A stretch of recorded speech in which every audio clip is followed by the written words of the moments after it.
Good morning. We're going to call today's meeting to order. I'll ask everybody to stand for the Pledge of Allegiance. Pledge allegiance to the flag of the United States of America and to the republic for which it stands, one nation under God, indivisible, with liberty and justice for all. So for the record, there's a copy of the Open Meetings Act on the north wall of the chamber. In the back, there's an automatic defibrillator needed if anybody so needs that for health reasons. Also, if you have any electronic devices, we ask you to mute them or turn them off. Let me know from the beginning, there's been a good amount of requests to move stuff around, so I'm gonna try to take it to my best convenience based on eyesight. So if your number didn't get called in the order, you're gonna have to bear with it. Because also, this is seems like a day where the city council is gonna need the chamber by 1, so we're pressed from a lot of ways. So I ask everybody to bear with it. With that, we're gonna begin with the Board of Equalization meeting and roll call. Commissioner Borgeson? Commissioner Boyle? Commissioner Kavanaugh? Commissioner Duda? Commissioner Kraft? Commissioner Morgan? Mr. Chair. Here, item A is approval of the minutes of the Board of Equalization meeting held Tuesday, November 26, 2019. Item B is called for a meeting set Tuesday, December 17, 2019 as the date for hearing on certified assessments and corrections. What's the will of the board? Motion by Commissioner Duda, second by Commissioner Boyle. Please vote.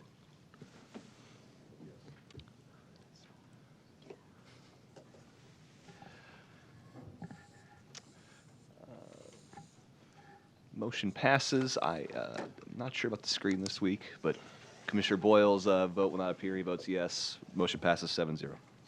We'll go on to item C, citizens' comments. This is an opportunity for citizens to comment on Board of Equalization-related items not listed on the agenda. Are there any citizens' comments at this time?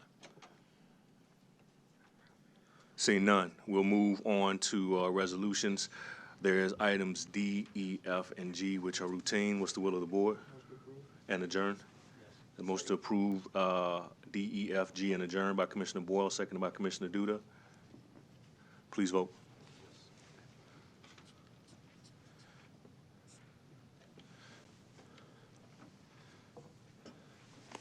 Motion passes 7-0. We will go to the Board of Commissioners meeting and go to item G, Human Resources. And we're going to take items 3, 4, and 5 in order.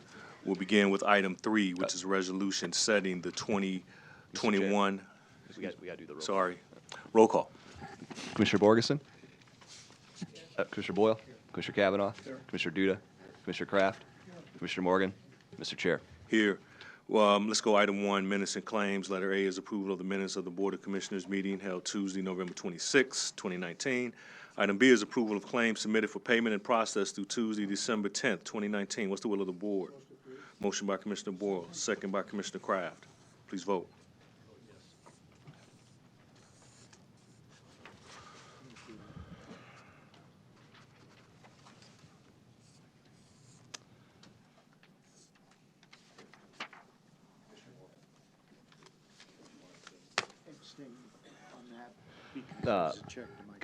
Commissioner Morgan's vote will appear yes on the screen, but he is abstaining. All their commissioners voting yes, motion passes. We'll go now to item G, Human Resources. Item 1 is the weekly personnel report from Civil Service, and it is as submitted. We'll go to item 3, resolution setting the 2021 through 2024 salary of the Douglas County Public Defender. Who wants to speak to it? Nobody? Is there a motion? Well, there motion to approve, second. Motion to approve by Commissioner Boyle, second by Commissioner Morgan. Anybody want to speak to this? Seeing none, please vote.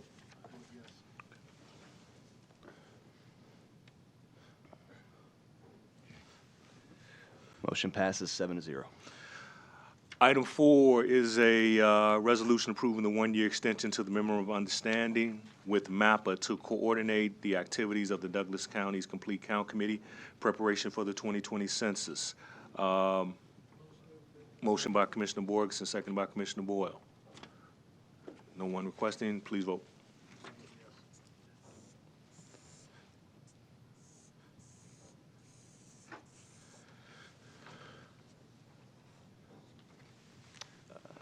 Motion passes 7-0. Item 5 is a resolution setting the 2021-2024 salary for the Douglas County Clerk Comptroller. Motion by Commissioner Boyle. Is there a second? Second by Commissioner Duda. Seeing no comments, please vote.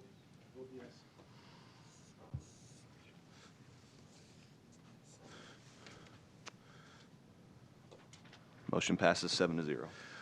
With that, I'd like to entertain a motion to recess the Board of Commissioners meeting. Motion by Commissioner Boyle, seconded by Commissioner Kraft. One moment, please.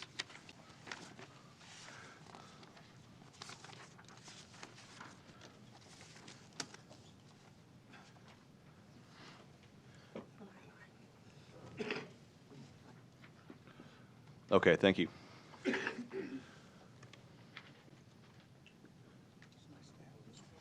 Yeah, just a recess. Commissioners Morgan and Kavanaugh. Who could be opposed to a recess? Motion passes 7-0. We'll now call to order the Douglas County Board of Corrections meeting. Roll call.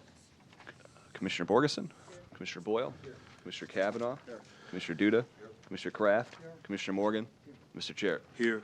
Item 1 is approval of the minutes of the Board of Corrections meeting held Tuesday, November 19th, 2019. What's the will of the board? Motion by Commissioner Boyle, second by Commissioner Kraft. Please vote.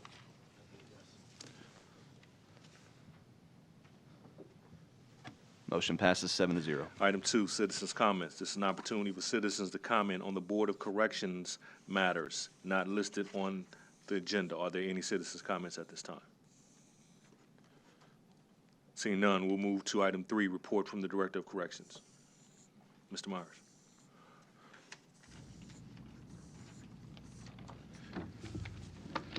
Good morning, Commissioners. Morning. Michael Myers, the Director of Corrections for Douglas County. You have my report for the month of November before you. I'll draw your attention to enclosure number 1, Administrative Services. Following the 5th month of the fiscal year, we are a little over $100,000 under budget. I will keep reminding everyone that the resolution of our union contracts will likely erase that surplus. So while that is good news, I do want to make sure people are aware of that. Our hiring, our hiring and staff retention efforts are finally beginning to pay dividends. Overtime and hours worked reduced significantly during November. In November, there were 7,427 hours of overtime worked. That compares to 10,928 and 11,548 hours the previous 2 months. $292,381 was spent on overtime costs in November. That compares to $430,000 in September and $441,230 in October. While 1 month does not establish a trend, let alone establish a new normal, we are encouraged by the progress that our efforts are finally yielding. Enclosure number 2, Community Corrections. 29 individuals served a combined 163 days in the Sanction Center.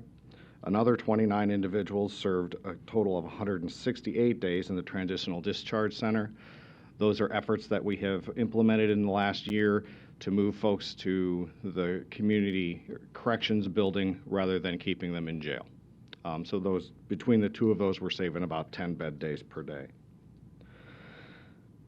The Rehabilitative Services Administrator Justine Wall attended the ACT Workforce National Summit at the invitation of our local Heartland Workforce Solutions. As a result, several new workforce and Douglas County Department of Corrections partnerships are currently being discussed and planned. And as a matter of fact, as we speak, Justine and a few of our staff are at a meeting with approximately 45 workforce partners discussing ways to move forward in our partnerships. The Department of Corrections also sent 2 staff members to train on the public safety assessment. This is a pretty new pretrial release risk assessment instrument. We have been asked by the developers of that instrument to complete an application to participate in a pilot project for the implementation and evaluation of that tool. There's a deadline of December 20th to submit the application, and we are planning to submit that application by that deadline. It's a pretty powerful opportunity for us to participate in. Our 24/7 sobriety program had 72 admissions in November. There were 3,199 breath tests completed. 17 of those tested positive for alcohol use. There were 10 no-shows for alcohol breath testing, and the overall compliance rate was 99.2%. 58 individuals were monitored for a total of 1,339 days of SCRAM monitoring. There were no no-shows, no tampering violations, and two alcohol violations. The SCRAM compliance rate was 99.9%. There were 751 saliva drug tests administered, with 15 positive tests and 34 no-shows. 9 drug testing patches were submitted for testing with 2 violations. Work release admitted 32 individuals, and work release donated 349 hours of community service in November. House arrest admitted 54 individuals. 28 individuals were admitted to the Reentry Assistance Program, where 1 individual achieved a GED. 64 individuals were admitted to corrections programs in the jail, and another individual achieved GED in that program as well. 23 individuals were referred to priority prosecution, and 85 bed days were saved as a result of that process. 184 individuals were placed on pretrial release. 1,035 were managed on pretrial release during the course of the month with a 94% compliance rate. And 237 individuals visited the law library. Enclosure number 3, compliance. All corrective action measures that were recommended by our PREA audit from last May have been addressed. Per PREA requirements, our report in its entirety has been placed on the Douglas County Department of Corrections website. It is a very lengthy document between community corrections and the jail. It's upwards of 250 pages in length, so it is quite a thorough process that we go through. Enclosure number 4, personnel.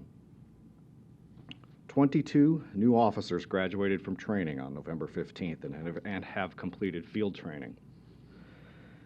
15 officers are scheduled to begin training on December 2nd, or they actually have now by this point, and they will graduate on January 3rd. The hiring committee is working on building the next class, which will begin in mid-January. I want to give a very special thanks to all staff involved in the screening, interviewing, hiring, and training process.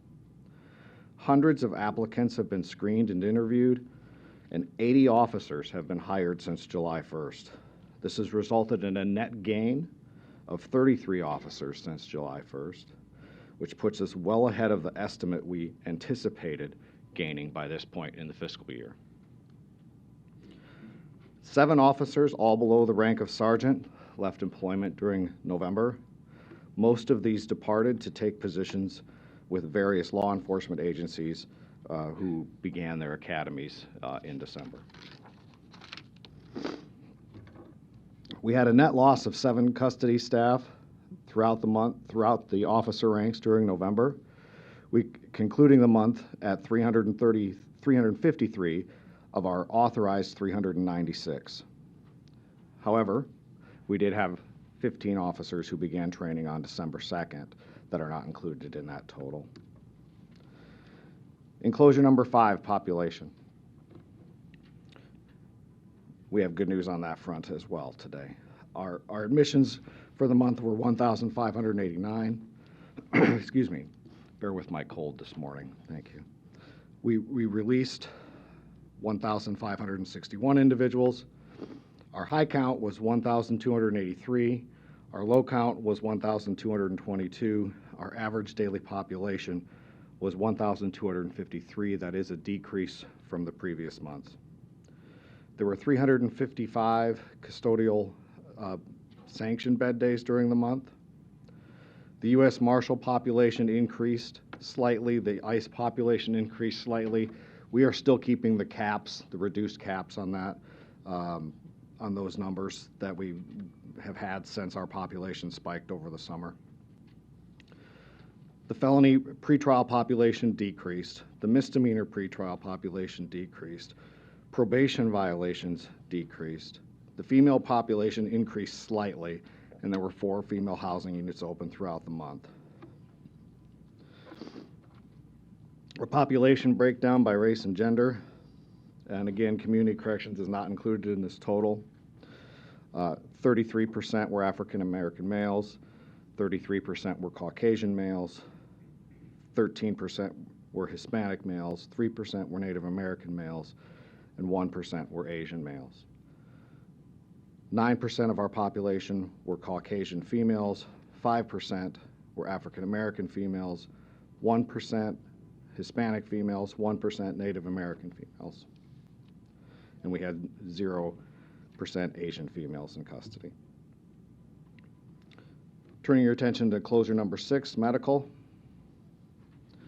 There were 1,406 intake screenings, and there were 503 health and physical assessments completed. Inmates were sent out 18 times for emergent medical care. 5 of those were not by 911. As a result, there were 13 hospital admissions, which resulted in a combined 47 days of hospitalization. Enclosure number 7, mental health. There were 155 initial psychiatric assessments. There were 142 initial mental health assessments. There were 64 mental health infirmary placements. There were 5 referrals for Board of Mental Health and 2 referrals to long-term psychiatric facilities. Excuse me. Other items of note. More good news.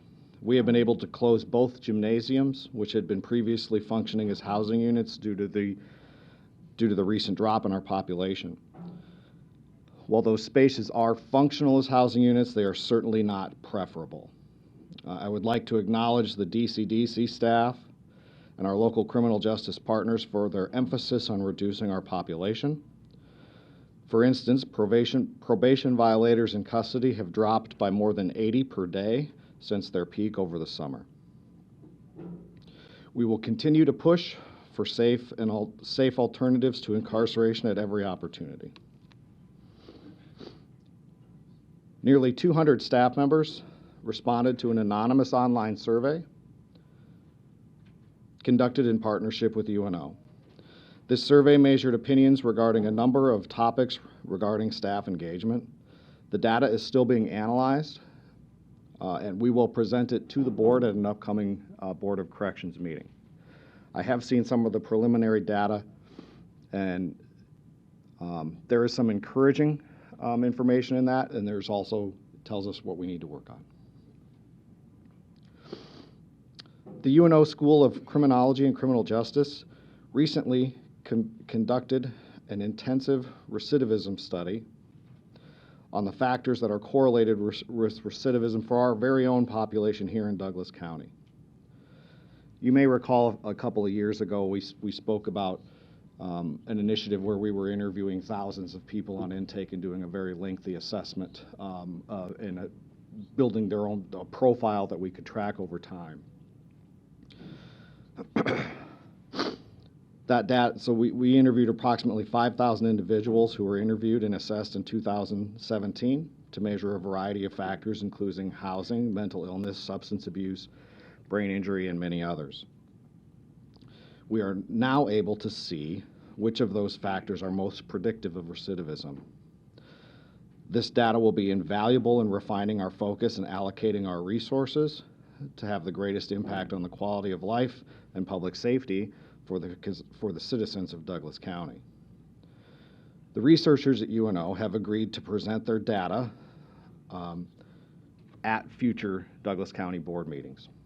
So I look forward to bringing them. There are at least 4 separate researchers analyzing different components of this data. I just saw a preliminary version of it a few weeks ago. It was pretty interesting. And it's about a 2-hour, I sat in the room for 2 hours for them just giving me the broad overview. So I'll probably bring them one at a time over a period of over a few months rather than trying to have you digest all that information at once. The elements of our Douglas County Department of Corrections strategic plan are beginning to take shape. The plan is on track to be completed in early 2020, and we will also share that plan with the commissioners when it's completed. And I have a couple additional things that recently were brought to my attention that after this report was submitted. I wanted to mention to the commissioners that our next program that our inmates are putting on in one of our therapeutic communities has just been scheduled for December 18th at noon. So if you wish to attend, try to arrive in the lobby at around 11:45. These this is probably the 4th or 5th one that these individuals have put on. It's different individuals each time, and each one of them I have been very impressed with. So I'd certainly love to have any of you who are available come and see the good work that our reentry services program is doing. And finally, I received an email, or actually it was forwarded to me, and I'm not going to read the name of who it was from, but it was written from somebody who started on 24/7 and then had a short sentence on house arrest. They were on 24/7 pretrial and then had a shorter, had to do a little bit of time on our house arrest program. And it's addressed to Randy Johnson, who's one of our house arrest officers. Officer Johnson, yesterday I was released from house arrest. I want to take a moment to thank each and every one of you at the 24/7 sobriety program for your help over the past 11 months, as this program most likely preserved my health and saved my life. This is truly a great recovery program. And I can tell you from the email address he sent it to, this gentleman is a gainfully employed taxpayer for Douglas County. I'm ready for your questions. Commissioner Boyle? It's very impressive, Mike. I like hearing that kind of news. I want to ask you on the, do we ever look into, I know you do so many things that are really good things, but do we ever look into, this may sound odd, but a job history of someone who's in there? I mean, why don't you talk about that a little bit? Yes, absolutely. If someone is in one of our programs, whether it's reentry services in the jail or in community corrections, we do ask them for their work history, and we attempt to, hopefully if there's a positive work history that we can latch onto and help them build upon and get them in the direction towards job placement in something that they've been successful and found rewarding before, we'll definitely attempt to facilitate that to the extent that we can. It's a little more difficult to do from inside the jail than in community corrections. Technology will change that. We have some, well, at least will help with that. We have some projects on the horizon in terms of allowing individuals to attain professional certifications. It's stuff that they can do online that we're going to be working towards making available in the jail through a project that's on our horizon. So it's something we already do, but it's something we'll do a better job in the future of. Okay, well, the reason I ask is I had a man who I was talking to, just ran into him at an event, and we were talking about some of these things, and he told me he was having difficulty hiring and so forth, and I was just curious and I asked him if he would be willing to hire people that were coming from our facility, and he said yes. And it's a garage that works on cars and doing battery work and tires and all that kind of stuff. And so I was just curious whether we need to help help you make those connections. I think it might be worthwhile. Absolutely. You know, with the volume of employers in the community, some of them haven't even thought to think of us as a resource, and we don't know if they need us or not. So anytime anybody has that sort of connection, we'd be happy to take it. So I'd be happy to that's get that good. from you. I'll work on that. Then I want to ask, on, let's see, page 2, and thank you for numbering the pages again. I like that. Page 2 at the top, you've got all these really good information about sobriety and all this sort of thing. Do we know, what's the impact? I mean, when someone goes into this 24/7 program, they have to quit drinking, don't they? And they have to quit using drugs. Absolutely. And so, I mean, what do you see from those people? I mean, there's a very high success rate.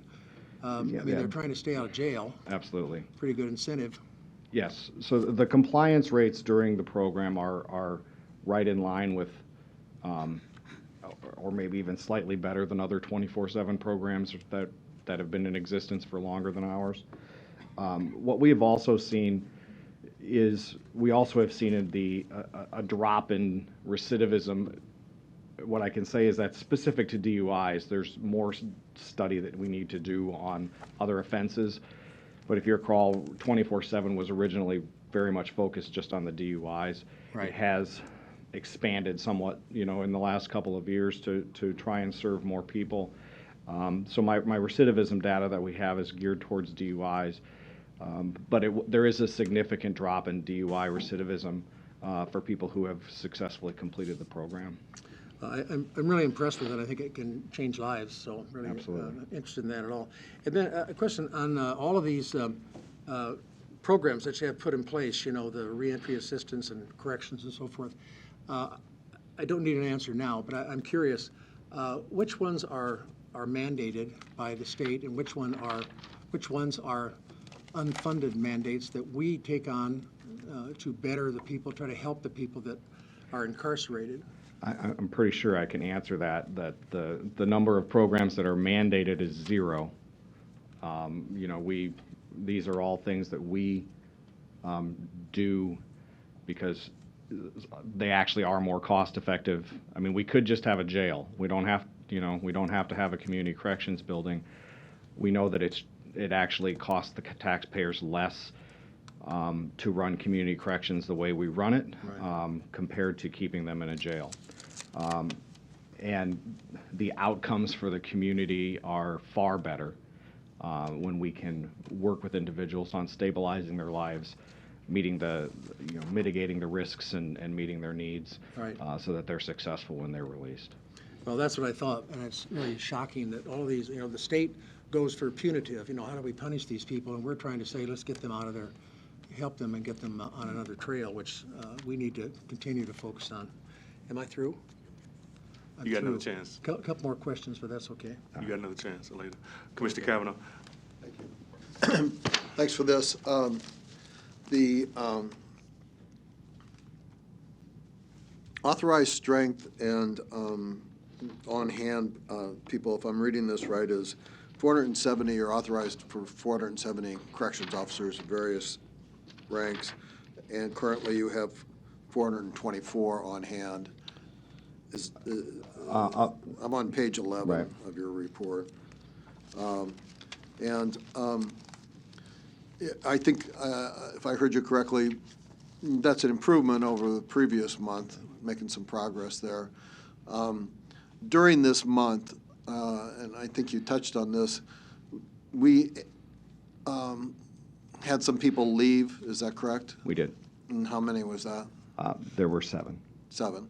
And were there additions to the staff during the same month? There were not, because the training class, sometimes a training class will span an entire month. So, and let me just offer one clarification. This is the total number of staff for the department, period. The total number of officers authorized is corrections officer, the lieutenants, the sergeants, and the corrections officer authorizations are 396. Of that, we had 353 at the end of the month, and we gained 15 on Monday that are in training. And that last time, we had 353, you said? 353 at the end of the month. Okay.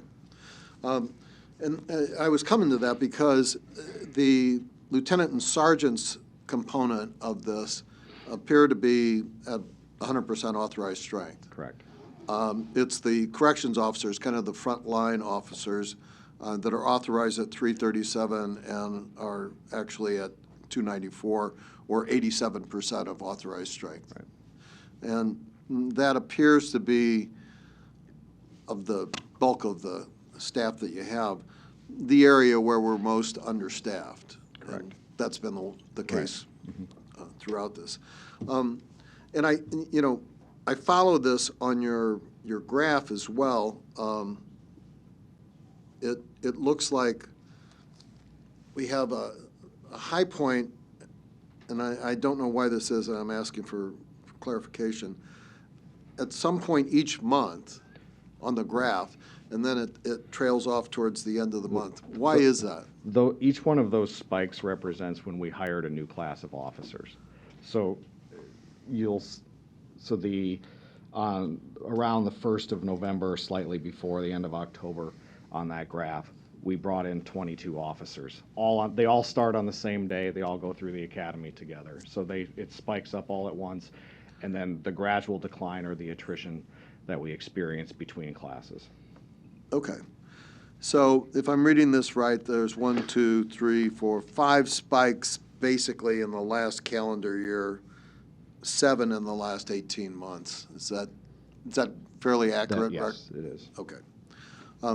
So going forward, I know you're doing strategic planning, and that's great. Is there a component of your strategic plan that will incorporate, regular new officers coming on per year? Absolutely. Once we get to where we want to be with our staffing, it's my hope to schedule go into quarterly classes. The variance will be how many officers we need to bring on. That will also allow, the quarterly training will allow us to spend basically the first half of each quarter or the second half, depending on how it works out, of doing new hire training, and then we can get and do ongoing training for the rest of our staff that's required between those classes. That's the routine that we're shooting to get towards.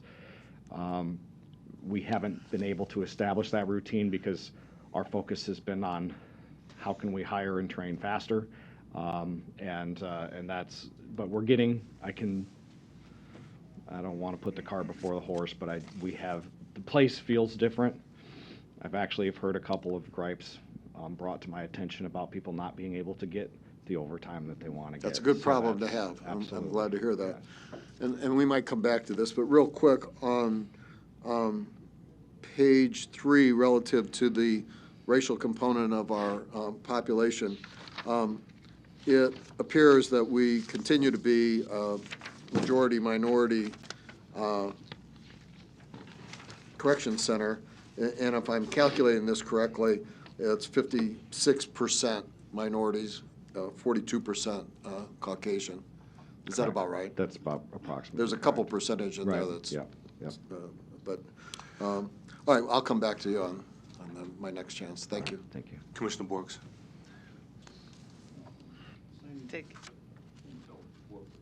And you, if you want. Yeah, Borges, and then you, and then I'm assuming you're, sorry. Always want to take my spot. Thank you, Mike, for the report, and I just have 2 things. And it was kind of piggybacking off of what Commissioner Boyle started to talk about in your answer about us providing the community corrections component. It's not mandated, nor is it a funded programs, but it does save us bed days at a lower rate. So you mentioned the sanction center, the transitional discharge center, saving 10 bed days per day. And it would be good if we could start putting that in dollar amounts. Sure, On what we were saving, as absolutely. well as the pretrial services for the 85 beds that were saved. And so anyway, I just, however you want to incorporate that, I think it's a good idea to put in there how much we're saving by providing these programs, even though they're not mandated programs. And then lastly, is there a way that in the back of our book, we could put like just a small description of each program? Yes. And the acronym list? That's an excellent Okay, idea. just so it's in the back and we Yep. can, constantly refer to it as Yep. we're moving along your report. But very good news, good job, and let the staff know we're impressed. Thank you. Thank you. Commissioner Borgeson, that's, sorry, hearing. I wanted to ask on page 3, there's some talk about the women. There's 4 female housing units open throughout the month. And this has changed over time, of course, it's expanded. Do we have any programming that really is specific for caring for women? We do. We have one of our therapeutic communities is one that is for female offenders. And we're exploring more options on how to build out our array of offerings for our female population, because that's one population that has been stubbornly resistant to being reduced. We have our male population has gone down somewhat. If you break down subcategories on our pretrial detention, we've made a little headway in that regard. But the female population tends to typically stay between around 195 and 220 tends to be the range that it has been consistently at, and we haven't really been able to make a large impact on that. So we definitely need, in our strategic planning and in our work with our criminal justice partners, to come up with ways to address that issue as well, which is not a unique issue to Douglas County.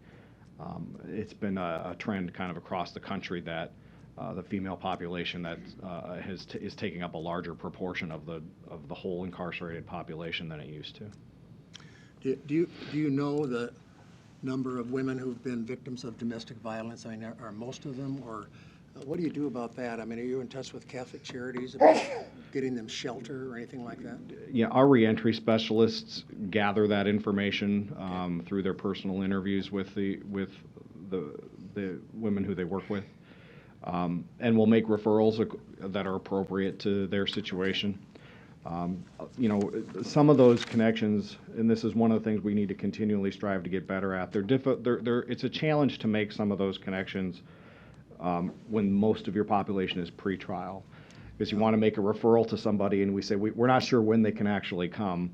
We don't know when their out date is, but we think they'd be a good fit for your program. And then there's times where they get time served and out. So we go from not knowing one day to having them being released the next day is a pretty common scenario, which makes some of those handoffs challenging. Yeah, I understand that. We talked about housing a little bit earlier as one of the, I guess, just in the order of problems with, the UNO did that study and said that housing and mental illness and substance abuse and so forth. The first one was housing. I don't know if that's really the number one issue, but tomorrow at 11 o'clock, there's going to be groundbreaking or ribbon cutting, I don't know which one it is, at Sienna Francis House. And I'm going to be there, and if you want to go and you can, I'll swing by and pick you up and go over there if you have time. I know you're busy, but they've done a terrific job. And at one time we were meeting with them because we affectionately call some of our visitors and their visitors the frequent flyers, the familiar faces that come through, and we're trying to figure out some way to break that cycle and what we can do. So anyway, we probably ought to reopen those talks, and it's been a while, but I'm going to go over and renew my contacts over there, and we'll stay in touch on that. I just thought I'd tell you about Absolutely. that. I'll check my calendar. Okay, good deal. Pick you up. Parking's going to be trouble. Okay, all right. Anyway, I appreciate the report, and I'm always tempted to say to you, and I don't, maybe I will today, but what is the most difficult? I know you have a lot of difficulty problems, but what is the worst thing that you're thinking of? You really are challenged by today when you go back. The first thing, is it treating people some way? Is it the number of people that are ill, or what is it that's really bugs you that you really haven't brought out too much in this report? I think the issue that troubles me the most is even when things are going well, is the impact of just doing this kind of work on our staff. They go to work in an environment where they show up to work knowing that there's a decent likelihood that at best they're going to be verbally abused. At worst, they may be physically assaulted or worse, and they continue to come back. They've been through a lot with all of the mandated overtime. Hopefully, we'll continue the trend of improving that.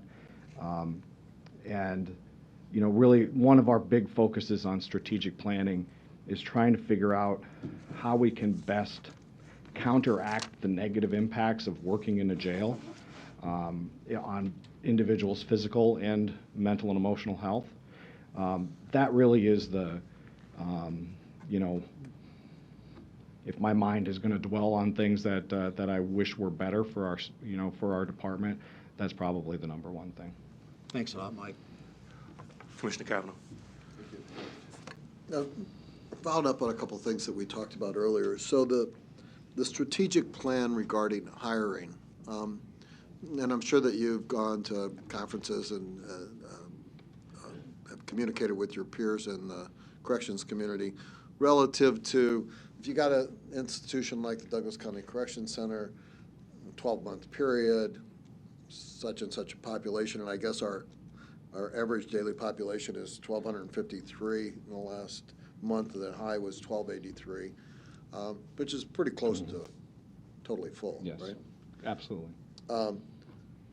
That you will need to schedule so many classes per year. I don't know if there's some best practices like that. Is there something like that? I don't know if I've seen like a schedule like that presented, like the size of your jail. This is how many classes. Right. Like I said, we're going to be on pace to do probably 8 classes in a year right now. I would like to get that down to 4, because that just gives us opportunities to do other things with our training department, to continue to develop our current staff, rather than just continually training our new officers. So I guess, that's a step up from where we are now. I mean, over the last 12 months, we did 5. Over the last 18 months, we did 7. So if we're going to go to, you're talking about 6 or 7 over the next 12 months, stepping up that is a good trend. The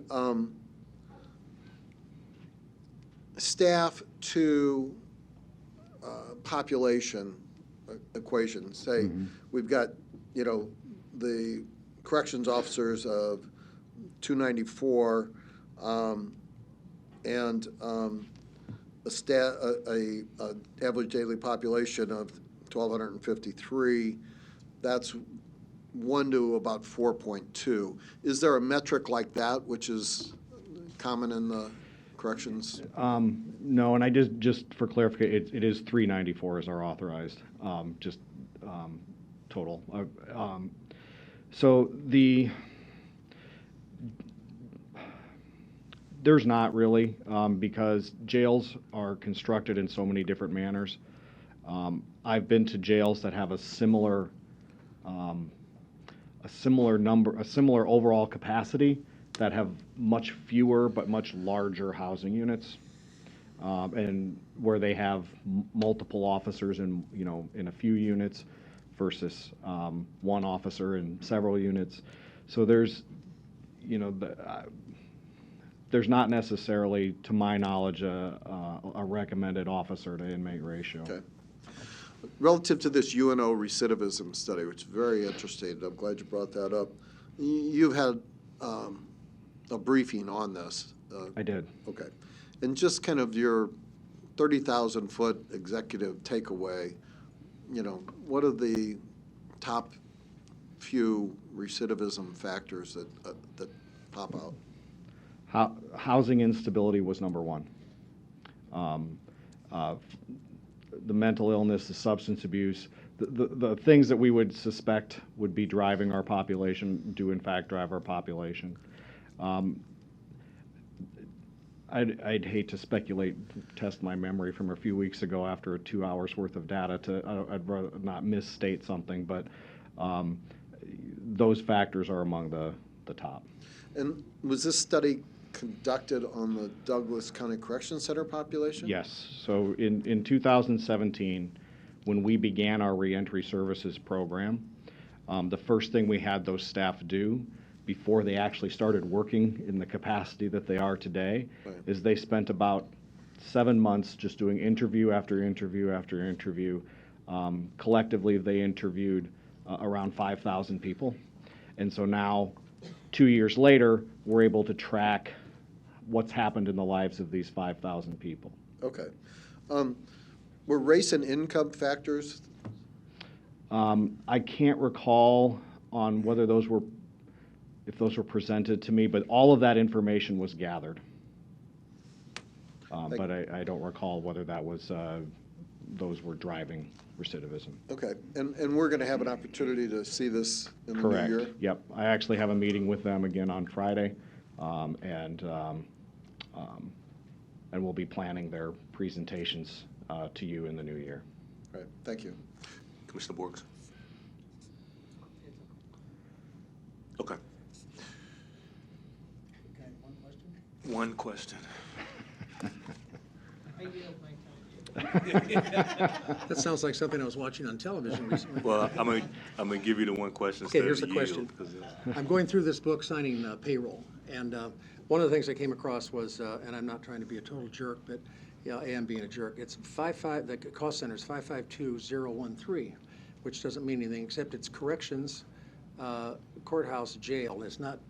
I don't know if that really involves you. I guess it does. It does. But anyway, the monthly cost for that was $962,838.19. I just was knocked out by that cost center being so expensive and what it is at the courthouse jail, why it would be so high. So that's my one question. we'll find that out. Yeah, I told Amber she could proceed with another meeting this morning because I didn't think I needed her, and obviously I did. So I can't quote for you off the No, top I of my know head that. what that cost center is. That number makes me wonder if it was like inmate benefit account related. I don't want to Okay. speculate. We'll talk about it. But I do want the authority to call you sister from now on because I feel like I'm in grade school. I'm just trying to be equal and fair. Mike, I think that's it. So, Okay. thank you. Thank you, Commissioner. Appreciate it. The 18th, are you gonna send that to us just to make Yes, sure? I'll Okay. send commissioners out an invitation, All right. as well as the graduation on January 3rd. Thanks. Is there a motion to adjourn? Motion by Commissioner Duda, seconded by Commissioner Boyle. Please vote.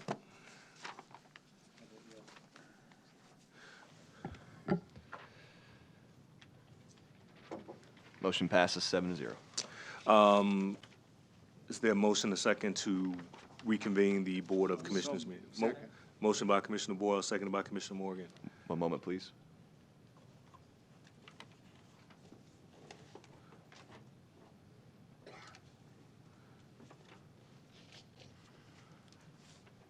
Okay, thank you. Okay. The,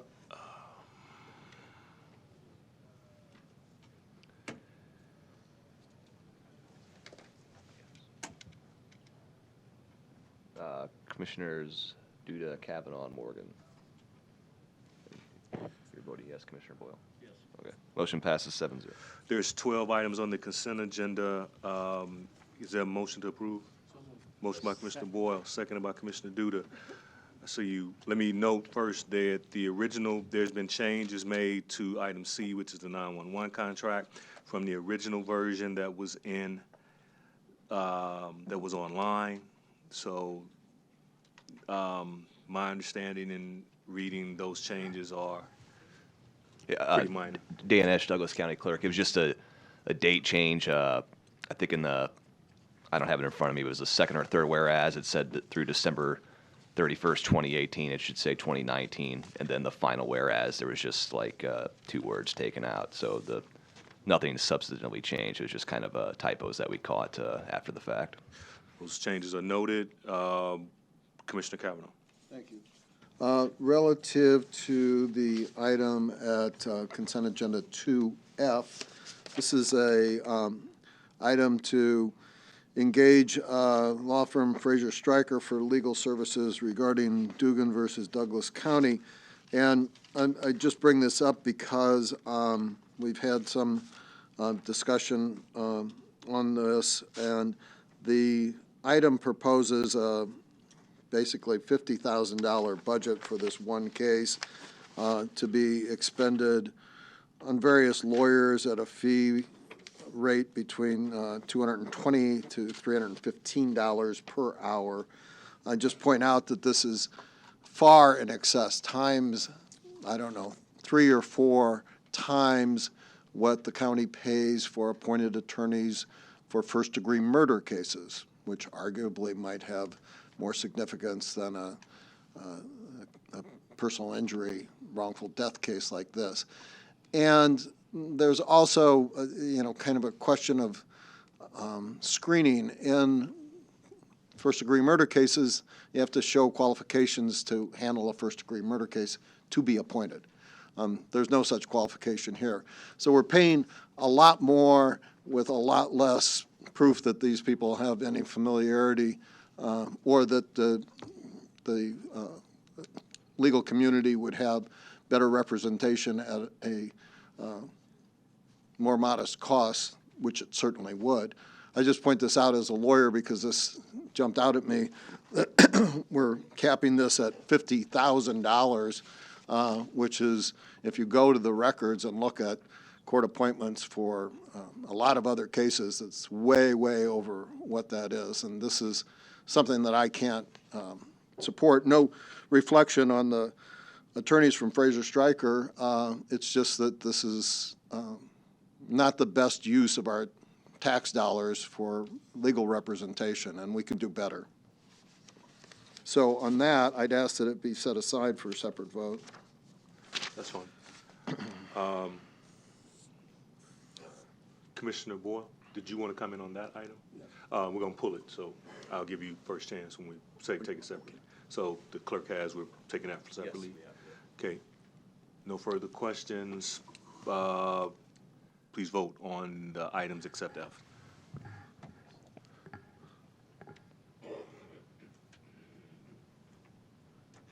Motion passes 7-0. Item F is a resolution to accept an engagement letter with Fraser Stryker for legal services related to the Dugan versus Douglas County, Nebraska case. There a motion to approve? Motion by Commissioner Kraft, second by Commissioner Boyle. Commissioner Boyle. I only want to comment that, if you look at the letter, first of all, that was sent to Ms. Carlson from Fraser Stryker, signed by, I believe, Mark Laughlin. I'm familiar with this from, I used to try cases when I was with Miller and Rowan, and these folks have been around for a long time and have a reputation. I'm confident that the county attorney's office and Ms. Carlson made a very careful selection on qualified lawyers to represent us in what could be a very technical case, and also could, without saying much more, could be expensive. So I'm confident that these folks are qualified to do this, and I just wanted to state that. I trust the county attorney's office and Ms. Carlson's judgment. Commissioner Morgan. Well, I want to echo exactly what Commissioner Boyle said, and, we've all worked with Diane Carlson for some years, back when she was working in the county attorney's office and now on our staff. And again, my confidence in her is 110% in her judgment and recommendation. So I feel she's done the research, and I think it's appropriate to move this forward. There's a motion second. Please vote. Okay.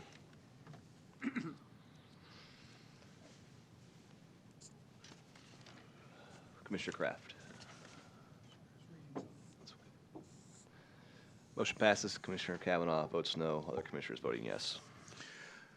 Item 4, citizens' comments. This is an opportunity for citizens to comment on Board of Commissioner-related items not listed on the Board of Commissioners agenda. Are there any citizens' comments at this time?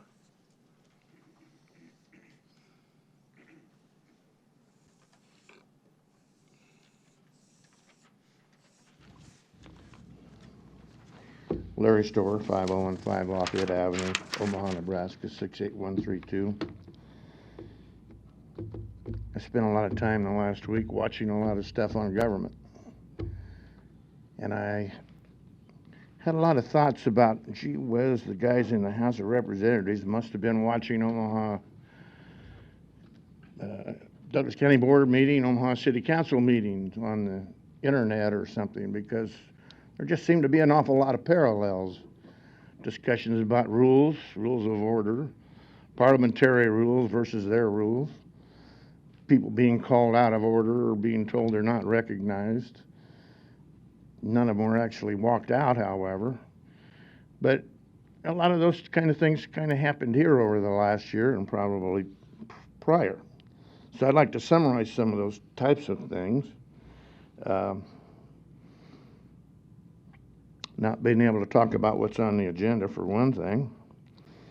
But parliamentary rules, a standard practice generally. Yeah, the House can make their own rules, but does that mean this House can make their own rules? I don't know, but whose parliamentary rules? Is that English parliamentary? Or the Council of State Governments, or the Association of County Boards, or whatever, where the average citizen doesn't have a say?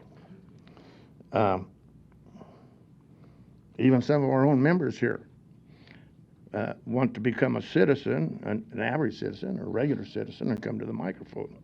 And sometimes they get told, you're not recognized or you're out of order. But they don't get walked out. However,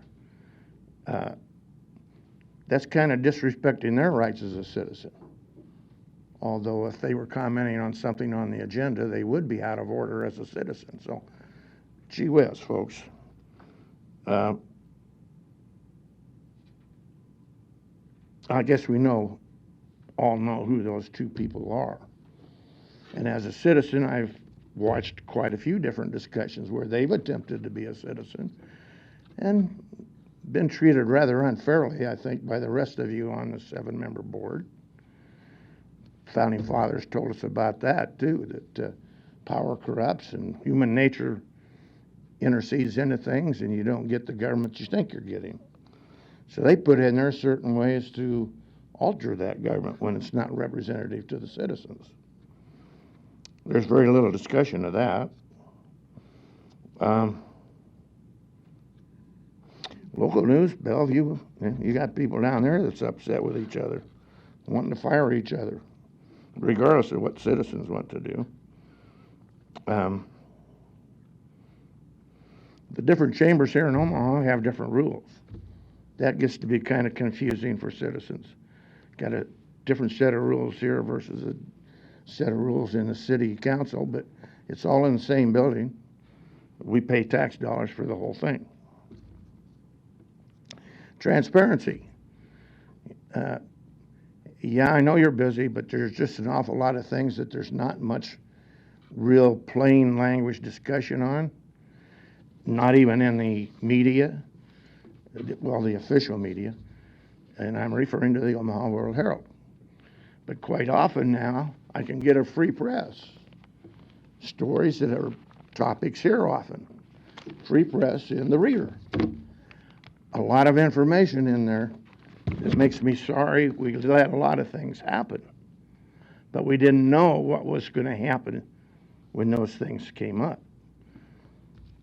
You all know those topics. I don't need to flash those for you. But the Reader being a free magazine, why does it report more on the news than the Omaha World Herald does? That's hard to understand.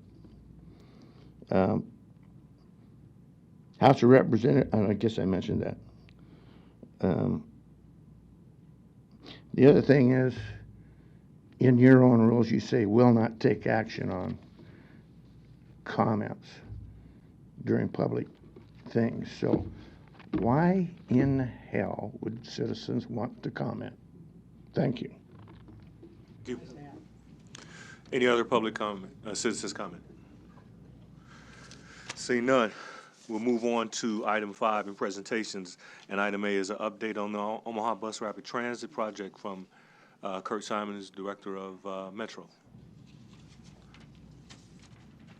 You need things set up? We got a thumb drive, we can plug it in somewhere. They can direct you on that. Good. Morning. Kurt Simon, Executive Director of Metro Transit, 2222 Cumming Street. I'm here with Jason Rose. He's our Communications and Community Outreach Manager to give you an update on Omaha's Bus Rapid Transit project. Just a little bit of, sorry, you're all right. A little bit more background, and then we'll get into kind of where we're at today on the project. This is the most significant transit project in the city of Omaha for over 35 years. We've been working on it since about 2012, so it's been a pretty long bus ride for us. It has wide appeal and broad stakeholder support. It also has some financial assistance from the Kiewit Foundation, the Sherwood Foundation, the Mutual of Omaha Foundation, MUT, the Nebraska Environmental Trust, and Metropolitan Utilities District. So we're at the point right now where we're starting construction.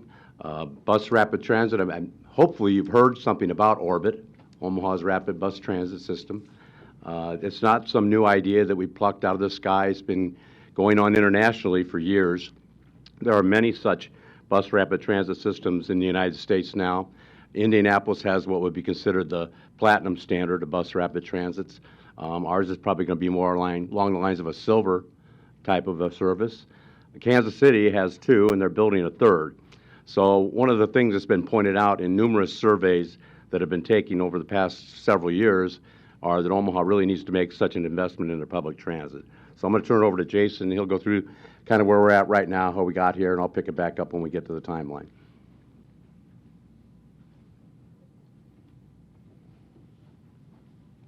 All right. Jason Rose, Communications Community Outreach Manager at Metro Transit. So as Kurt mentioned, this is a pretty significant improvement and enhancement to our current system. It's not new. It's something that's been done internationally. And what we're doing is we're bringing in some upgraded technology pieces, as you can kind of see on the presentation there. We're improving some roadway travel elements for ultimately faster, more frequent, more reliable transit on Dodge Street. So we'll kind of talk about briefly how that is coming about. So first of all, what we're doing is we're spacing out our stops. And you can see by the map there that we're hitting some of the major destinations between West Roads and downtown. Right now, we have bus stops every 3 blocks or so, depending on where we are in the city. So by spacing out those stops, we can travel a lot faster. The stations are pretty significantly upgraded from anything we have on the street currently. So it is ultimately an 80-foot platform with 10-foot ramps on either side to accommodate a 60-foot bus, which is much larger than our current bus system right now. The platforms themselves are raised, so the boarding platform will be the same height as the vehicle floor. So the idea here is that the bus pulls up, 3 doors open instead of 1 door, so that allows for better onboard and offboard processes. The level boarding will be great for anyone walking, but obviously also wheelchairs, strollers, and then bikes, which are going to be allowed onboard the vehicle as well. Prepaid fares are going to allow us to speed up that travel time. So if you've ever been stuck behind a bus, this will reduce that total time. The onboard, offboard process will be a lot faster because we're asking folks to pay their fare in advance instead of spending time slowing the bus down. And then we'll also have real-time arrival displays at the stations. One thing we're pilot testing right now is a bus tracking system called MyRide OMA. You can see that on our website. But you can see where your bus is in real time. And that's one of the questions we get very often is, I can see my bus schedule, but where actually is it? So that program, that system allows our riders to know where their bus is. And we'll have digital displays at those stations to show that the next bus is coming in 5 minutes, 7 minutes, or whatever. This is something you see in a lot of other cities. This is something that a lot of light rail systems will implement. If you've taken light rail in other cities, that's kind of the experience that we're going for. And that's essentially what Bus Rapid Transit is. It's kind of like the bus version of light rail. We're able to bring in a lot of those elements for a fraction of the cost. The rendering up on the screen shows a ground level view of what those stations are going to look like. You can see the raised boarding platform. There will be bike racks at every station. Bikes are going to be allowed on board the vehicle. And then we also have a good partnership with Heartland B-Cycle, which is the local bike share program. So we'll have Heartland B-Cycle docks at a variety of these stations as well. The buses themselves are significantly different than the buses we have on the street right now. That is a 60-foot articulated bus with 3 doors. as I mentioned before, there are bike storage, bike hangers on board the vehicle. The level boarding will enhance that onboard, offboard process. It'll be Wi-Fi connected, as will the stations. That's something that all of our buses have right now, is Wi-Fi on board, and they'll be powered by compressed natural gas, which is something we're kind of transitioning a lot of our fleet to. Some of the roadway element improvements that we're doing, one is transit signal priority. So every intersection west of 30th Street on the route, the western portion of that route, will have transit signal priority, which is where our bus sends a signal to the traffic cabinet and holds a green light for us. So in addition to slowing down at fare boxes, that's one of the big congestion items for us, is getting backed up behind traffic at intersections, as I'm sure you all experience. So that'll help us speed up our trip along Dodge Street on the western segment. And then toward the east, as we get into downtown, getting down onto Douglas and then looping back around to Dodge, we'll have a business access and transit lane. It's essentially a semi-dedicated bus lane. It still allows for right turns to happen. There's a lot of turning movement that happens downtown, obviously, but this does give us some element of exclusivity in the downtown area. We'll also have a park and ride at Westroads Mall. Obviously, Westroads is the ultimate, the western terminus right now. Hopefully, we can make some expansions in the future, but by providing a park and ride at Westroads, we can hopefully attract folks to park there for free, and then take Orbit downtown instead of having to battle traffic and park. That's also integrated with our Westroads Transit Center. So not only will it be a good touch point for folks to ride the bus there directly, it'll be a really great connection to the rest of our routes that meet up at Westroads. And then just briefly, some of the benefits. A lot of these are on our website, so I won't go into too much detail. But we know that that there are significant savings to be had for households that can rely on a public transit system. AAA has done studies year after year to show the true cost of owning a car, and most recently the estimate is that the cost of an average sedan monthly is about $725 a month, all costs included.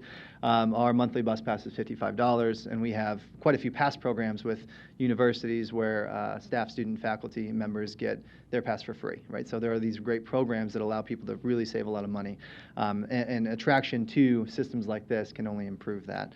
We know that nationally, businesses and workforces are attracted to places with good transit, good walkability, and there are a wide variety of examples nationally, but we know that that's what a lot of corporations, a lot of businesses are looking for when they locate, is what's the transit like? How is that going to benefit the employees? And we also know that a multitude of age demographics, specifically baby boomers and millennials, are seeking places where they can walk and take transit and not necessarily have to own a car.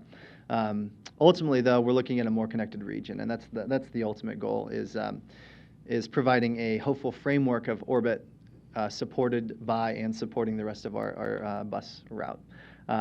So that's kind of a brief bit about what Orbit is. Kurt's going to talk about where we are now, where we're going, and what it's going to look like in the next 6 months or so. Thank you. Feel free to interrupt anytime you like to ask any questions, and I'll be sure Jason answers them for you. This is the schedule that we're on currently. As I had mentioned, we started this in 2012, and we submitted for a competitive Tiger grant. We were one of 10% of the submittals that received an award for that. So the good news was we received a $14.9 million Tiger grant to partially fund the project. The bad news is that it was a $37 million project. So we had to come up and do a significant amount of fundraising, and that's probably why a lot of this has lagged such as it has. So we were in a preliminary engineering phase for about 5 years, up until about 2016, and then we went into final design, and now we're finally into our construction phase. We've probably inconvenienced some of you on Dodge Street with some of our construction that's going on currently. We'd say it's a little bit of pain for a lot of gain. And we've been very proactive about getting the word out, and we've had great cooperation with the Public Works Department. The city's been a very good partner with us. We're scheduled to open late spring next year. That's if all the planets align properly.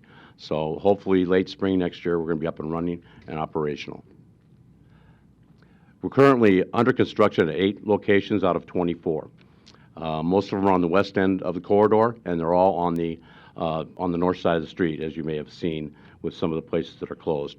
Our winter construction plan is to do all of the street work that we had to do. We went in wherever that bus is going to sit. We wanted to make sure that we poured a nice, level, solid platform And as you know from construction, once you start digging up in the street, you find some things that you don't necessarily expect. So we've been running into some of that, but our goal was to get all the street work done at these 8 locations and then do a winter shutdown about the end of this month, then pull all those barricades back out so that we're not inconveniencing people throughout the wintertime.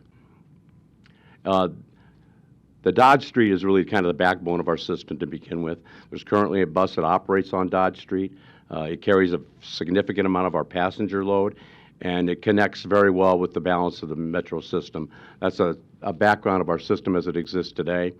We've done some things over the course of the last 7 years to increase frequency on some of the cross routes that'll be intersecting and connecting with Orbit. So we're setting ourselves up and poising ourselves to try and serve the most people we possibly can.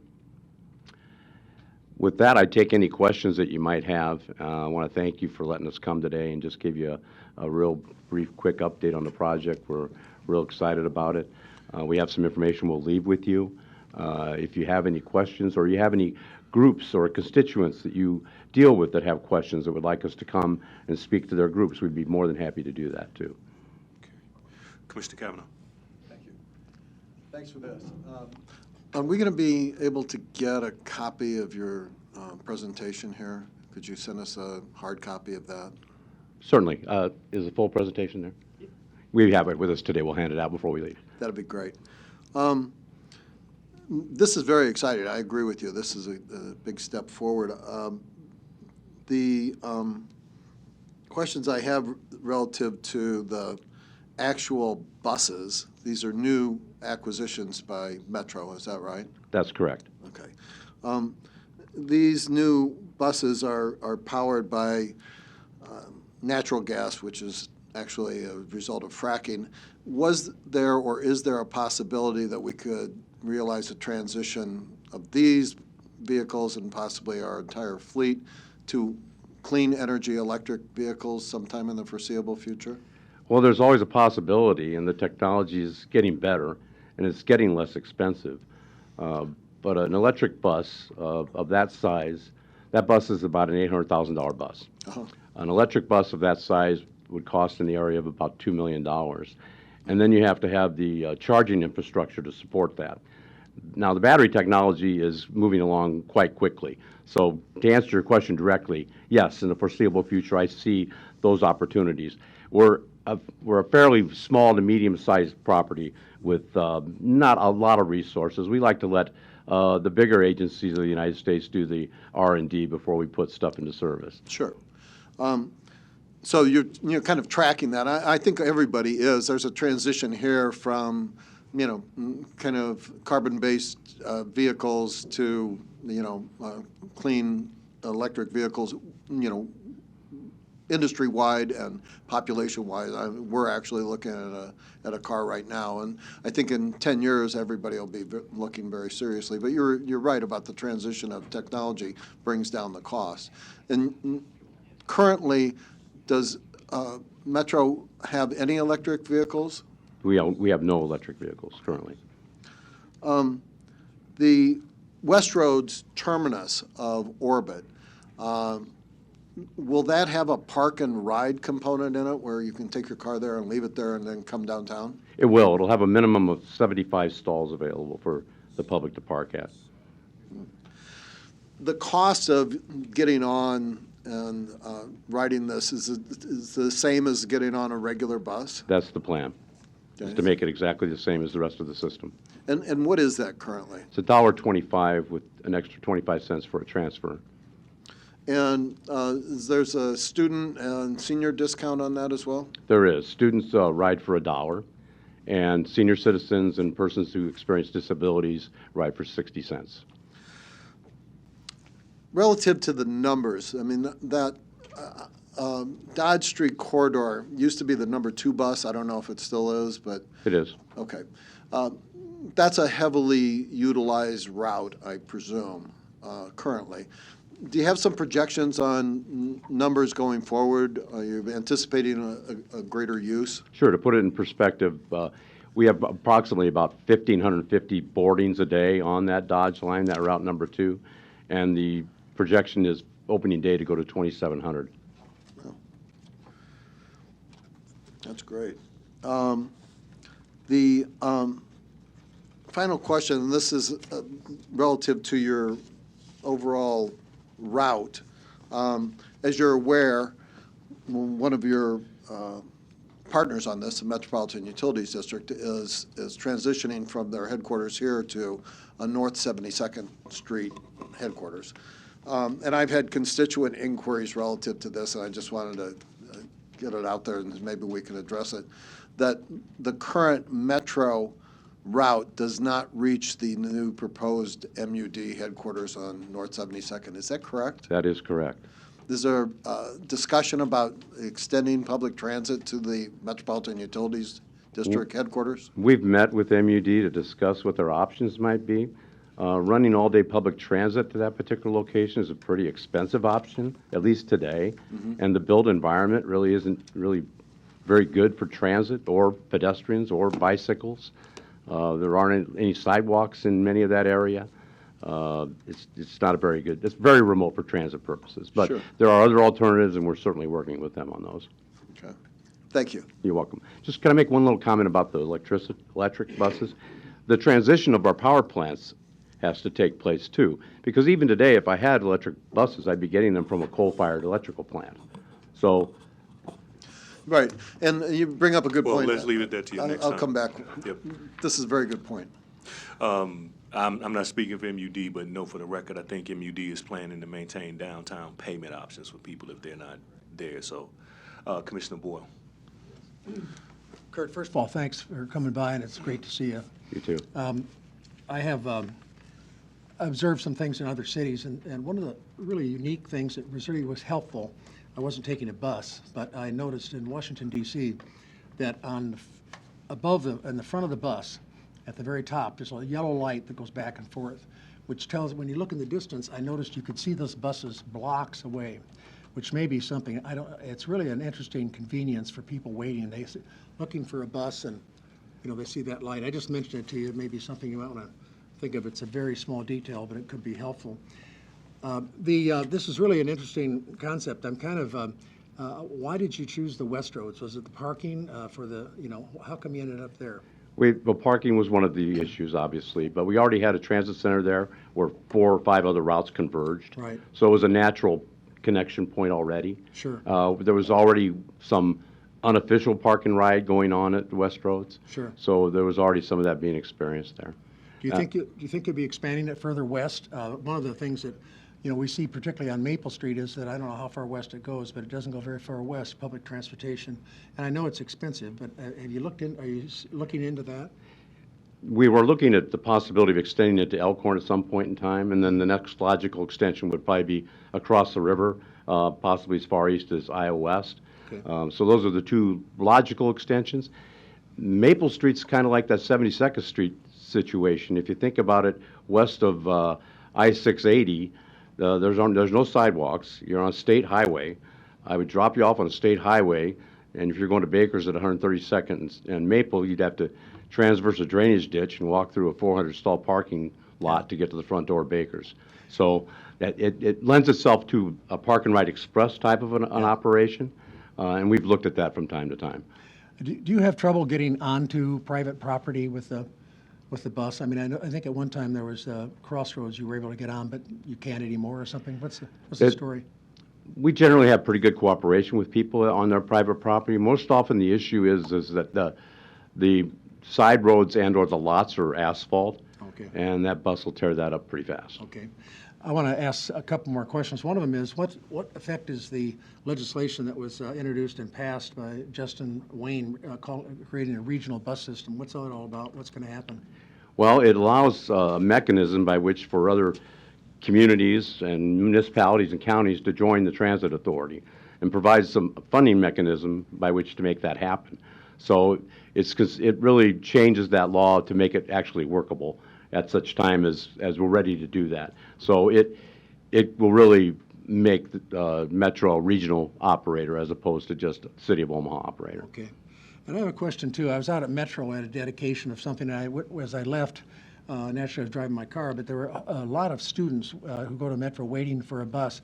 There was no shelter and nothing to just kind of standing around on the grass waiting for a bus. And so, one of the other things that I've noticed in other cities is that if they don't have a shelter, at least what they have is something that they can lean against. It's got kind of a bar that, you know, a piece of wood or something that's sturdy that you can lean against while you're waiting for a bus. And I see so many people. The other day I stopped and actually gave a woman my umbrella. She was standing in the snow. I drove by and gave her my umbrella. I mean, you can't have shelters everywhere. How many umbrellas do you have? I've got another one. I had to buy another one. I bought another one that's in the car again. Which But any- metro facility was that? Which, you're talking about where the? Yeah, which Metro Community College facility was that? Oh, this it- was at South. Okay. Yeah. We have a transit center there on South End, behind there. That's a covered concourse and an indoor waiting room. Oh, really? So they might have been on the north side of campus, They waiting were. out in the parking lot area. Exactly. But they do have a place that's covered and heated Okay. where the buses pull in. We have a great partnership with Metro Community Okay, College. that sounds good. I guess that's really what I wanted to mention. I'm very curious about how this is all going to work with the buses. Are they going to have, on Dodge Street, when we have that east-west shift, you know, in the morning, it's bad enough if I'm going west on Dodge is one lane, and the other one, will that be reserved for the bus, or what's the deal? No, the only lanes that'll be semi-exclusive will be east of Turner Boulevard. Okay. And there'll also be business access lanes as well. So you'll be able to get in that lane to make a right-hand turn, to access any driveways, to access any businesses, but otherwise it's to be exclusive for the bus. Well, I wish you good luck. I think this is really the right direction to be going, and when I'm out of town, I love to ride on buses, and I've taken some fun people on them, get state senators from Nebraska, and we ride on a bus in Washington. They kind of get a new view of the city. Thanks. Thank you very much. Commissioner Kavanaugh, then Commissioner Borges. Going back to the electric question, you're exactly right. In terms of today, our electricity here in OPPD is about 30% clean and 70% coal-fired. But the projections that OPPD most recently came out with is to go to 100% clean by 2050, probably sooner. So, I mean, that progression is inevitable, and it's going to happen. Our progression on the fleets should probably track that, and I presume that you got some strategic planning that goes along those lines. So just to kind of give you a brief update on that, we were in the last year and a half, we were the recipients of a competitive grant to do some facility upgrades, and part of that was some of the infrastructure in our facilities as it pertains to that charging portion of that, so we could position ourselves for an opportunity that would present itself in the future. That I just recently was made aware of another opportunity for a low or no emission grant available through the federal government that we'll be applying for electric buses. Now that submission won't go in until probably May or June. And whether we're successful or not, you know, it's, Sure. I don't know. Right. Well, that's good news. The state, you're probably aware, passed monies were appropriated last legislative session to establish a statewide electric vehicle charging state network funded by the settlement with the Volkswagen company. That should be about, I don't know, $5 or $6 million statewide that we would be eligible for as well. And maybe you could look at some of that. But that's good news. I mean, I think that we're progressing in the right direction, and hopefully we'll get there. Finally, thanks for this map. Our family takes the bus every day, and so this is going to go up on the kitchen wall. I appreciate it. The one thing that I note on here is in northwest Omaha, we just recently spent millions of dollars refurbishing our west campus at 156 in Maple, and it's really one of our signal successes relative to county services provided to people in northwest Omaha and western Douglas County. The bus doesn't go there. And I understand 156 in Maple is kind of out there, but, we do go to southwest, it looks like the same reach west. There are a couple of lines. One goes to Lakeside Hospital, one goes to Village Point. And I was just wondering, relative to running something out to the government center at 156 in Maple, again, is there strategic planning relative to looking at that? We've looked at different express options in that area from time to time over the years, and we're happy to revisit them again. Again, the built environment is just not very conducive for transit to be successful. And if you cross 156th and Maple and you're a pedestrian, that's a fairly hostile intersection, as are a number of intersections in our city. Right. So as governing bodies go forward, they also need to think about, okay, what's the future of transit going to be? And we got this development going here, but if we're going to put a bus here in 10 years, how's a bus going to get here? So as you're making those kind of decisions, if you could be deliberate about pedestrians and bikes and buses, that's always great.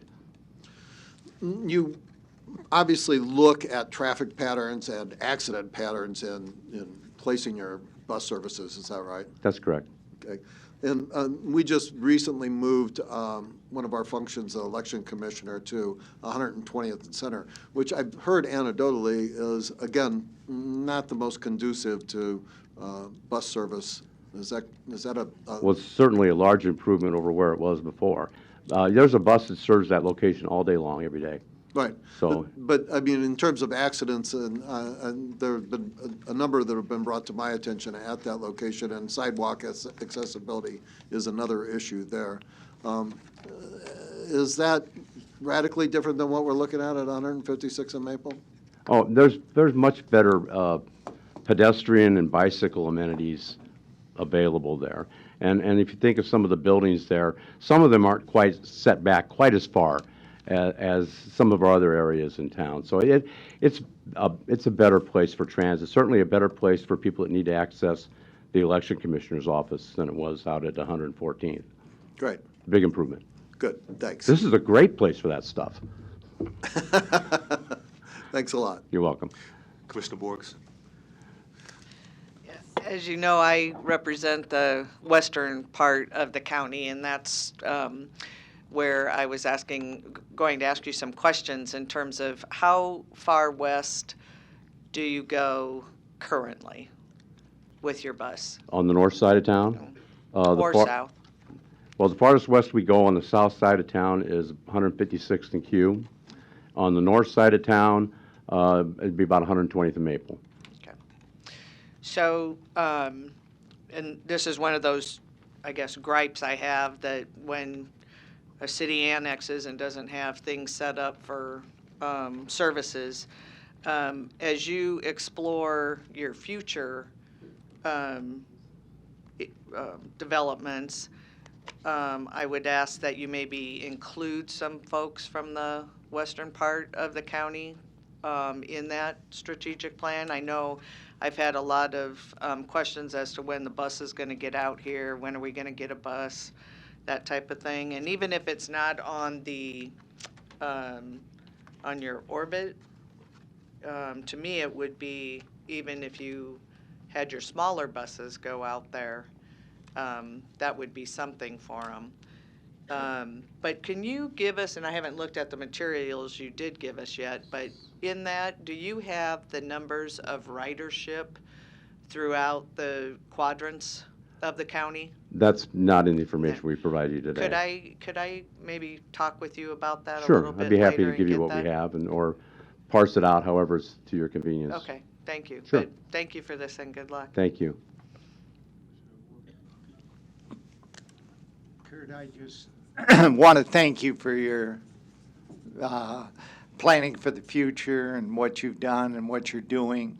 I've seen it along Dodge Street with those improvements, and I think your board and yourself have done an excellent job of looking at things, and I know the difficulties you have in some areas where you don't have the sidewalks, and appreciate what you said about the election office. I do think there's a greater convenience than what we had, and I know Brian Cruz is pretty pleased with that office and the transportation there. So keep up the good work with your team and looking at the future and doing that kind of planning. It's appreciated. Thanks, Commissioner. Commissioner Boyle. I'm really excited about that. I think this is really a great project, and how far you've come and what you're doing. It's very, very good and progressive. I stopped at the Runza place on 72nd and Pacific, and they had some people there working who have disabilities. And so I started talking. One fellow started talking to me, and before it was over, he told me that he works there part-time, and it takes 2 buses to get there and about an hour and a half. And then he said he works part-time at the zoo, and that takes 3 buses and 2 hours. And I'm just thinking, you know, he was not complaining either. I mean, he just, this is just the way it is. And he lives near 90th and Fort. And I'm looking at this map, and I don't know, I suppose if he could get over to Benson Park, he's got a straight shot on 72nd to come down to go over to the Runza. But so many people I find have that difficulty with transferring and everything, and it's usually the north-south, I think. Yeah, a lot of it's a function of the time of day and where the person lives. You know, there's a lot of routes in our system that have really good frequency. 13th Street has 15-minute frequency between downtown and Metro Community College South, and 24th Street has 15-minute frequency between 30th and Ames and the South Omaha campus of MCC all day long. Yeah. So a lot of it's really a function of where the people are and what time they're trying to get there. The northwest quadrant is not served very well by transit. And now, population density and strong population density and the ability to provide good transit really kind of go hand in hand. And I don't think it's any secret if when you look at our city and you look at the population density, when you get particularly west of the I-680, the population density kind of falls off the face of the earth. And it's really difficult for transit to be successful in an environment where you just don't have the number of households per acre of people that would even use transit. So it's something we look at all the time. If you want to send me an email, and if you have the person's name, I'd be happy to reach out, see if I could do some personal trip planning with that person. I'm always happy to do that for yourselves or any of your constituents. So can I ask you your email now? Sure. It is csimon@ometro.com. Good deal. All right. Well, I really appreciate that very much. And again, a little comment. The Simon family has a terrific history of great public service. Bernie was a hell of a good guy and knew him very well, your father. And your brother, Ray, of course, serving on this board was I heard about the battles that he stood up for. You people have principles. You people. So thanks a lot. Well, I thank appreciate you. it, Kurt. And I've had the opportunity to work with most of you over the years, and I've always appreciated that as well. Thanks. Thank you. Commissioner Borgeson and Commissioner Duda. This has nothing to do with the presentation, but it's what Commissioner Boyle just, so watching you and listening to you, it was very distracting because I kept going back to my days with sharing the neighbor, your brother, sitting here at the board with me, but very good memories. So anyway, we miss him a lot. Yeah, I do too. Thanks. Commissioner Duda. I'll be brief. I think this is, I'm the only commissioner that doesn't live in Omaha, but I think this is great. I think this is what Omaha needs. We're not ready for the light rail, which I think does make sense. When you see the infill going on in Omaha, which is a wonderful thing to see as opposed to the urban sprawl, it just makes this more and more appropriate. And so I applaud you and your board for what you're doing. I think it's the right thing for the city. Thanks, Clark. Hey, Kurt, let me ask 2 quick things. I'm just curious, they mentioned, you mentioned a bus to one of the questions that was here and it tearing up the road. I'm just curious in the conversation that may have been had with bus rapid transit coming and what it's going to do to the street maintenance. It should have no effect on the street maintenance, and that's one of the reasons that we're repouring the pads in front of the station locations. Okay. So that we're sure they're in really good shape, and so we can make sure we have that bus sitting on level platform boarding. So no, it shouldn't be wear and tear any more than we have today. So I'm just curious that I-80 project that they're trying to do from Omaha to Lincoln, what's been the conversation with that connection, if any? We're plugged into that plan, and we're plugged into the progress that's being made on that plan. The ideal location is probably to have it at the West Roads or maybe a couple other key points. I don't think you want to have a lot of transfers with it on Dodge Street because nothing screams bus rapid transit like having a bus in your way when you're trying to make it rapid. We've been invited to the table and we're working with them. Okay. All right. Great. Thanks. Thank you. For reaching out. Appreciate it.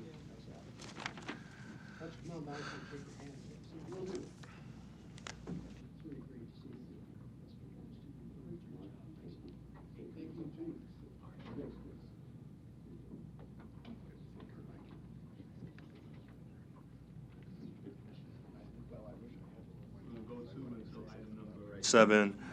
Committee discussion and action, letter A is the finance report.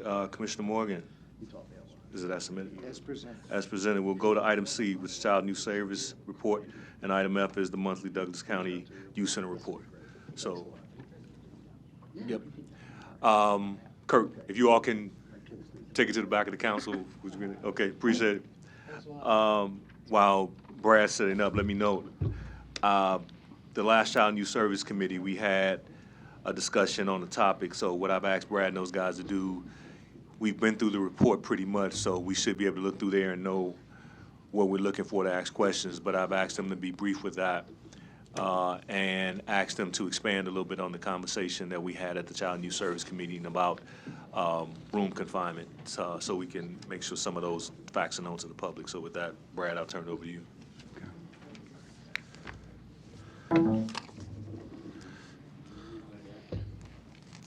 Good morning, Commissioners. I'm Brad Alexander, Superintendent of the Douglas County Youth Center. Yeah, Commissioner Rogers has asked that I had spoke at the Child and Youth Services Committee about the issue of restrictive housing. And so for this presentation, it will be the handout that you have.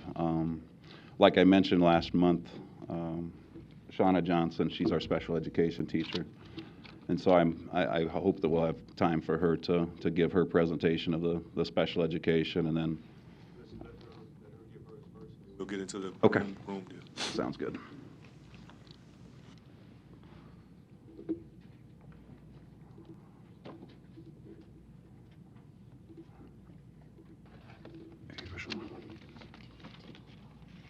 Yep.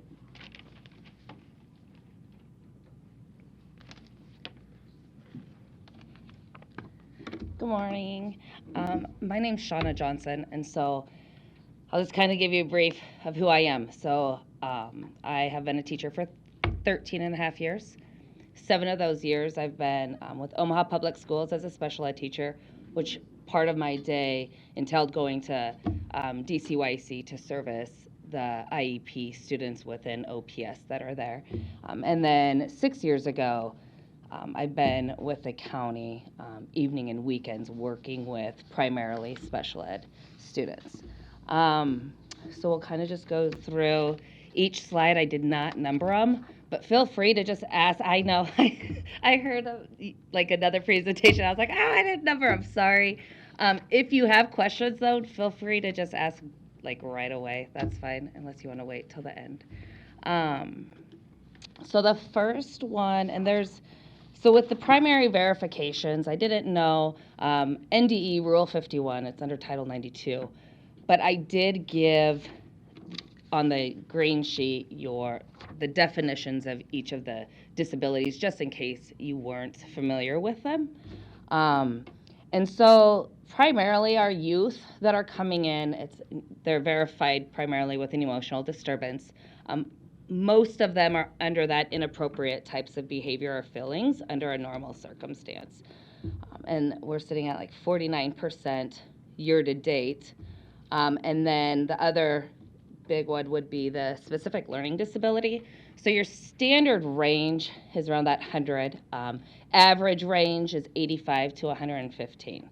So if there's a 20-point deficit from the IQ to what they're scoring on the standard tests, and they're under the average range, then they could verify with a learning disability in reading, math, or writing.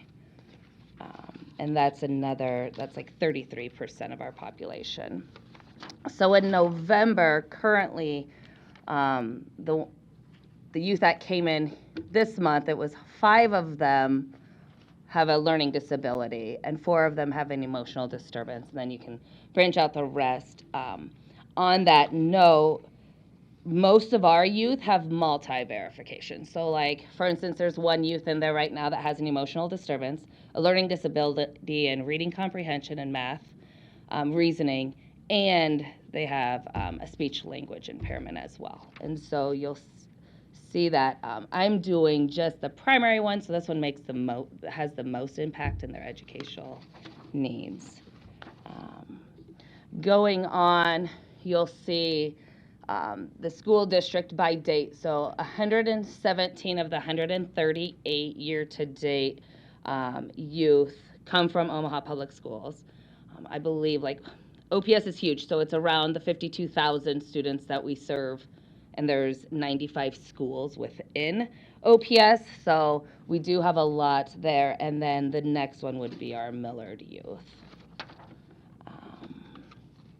For November, OPS had 8 youth that came in, 2 West Side, and then 1 in Bennington and Millard.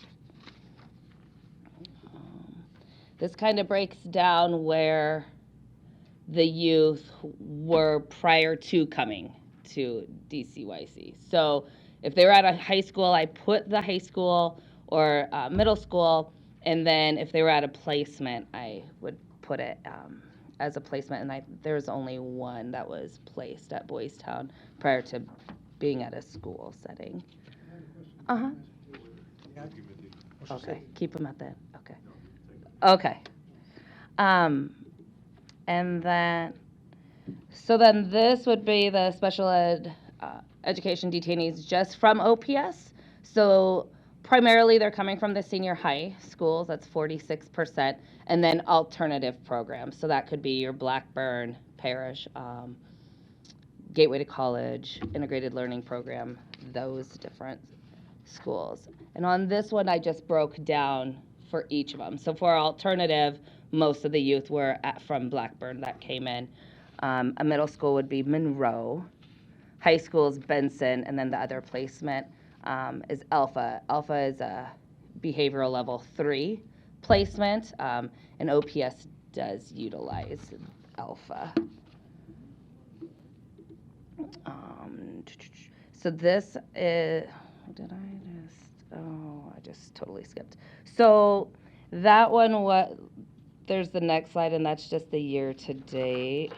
And then this one is the year to date for other districts, other outside of OPS.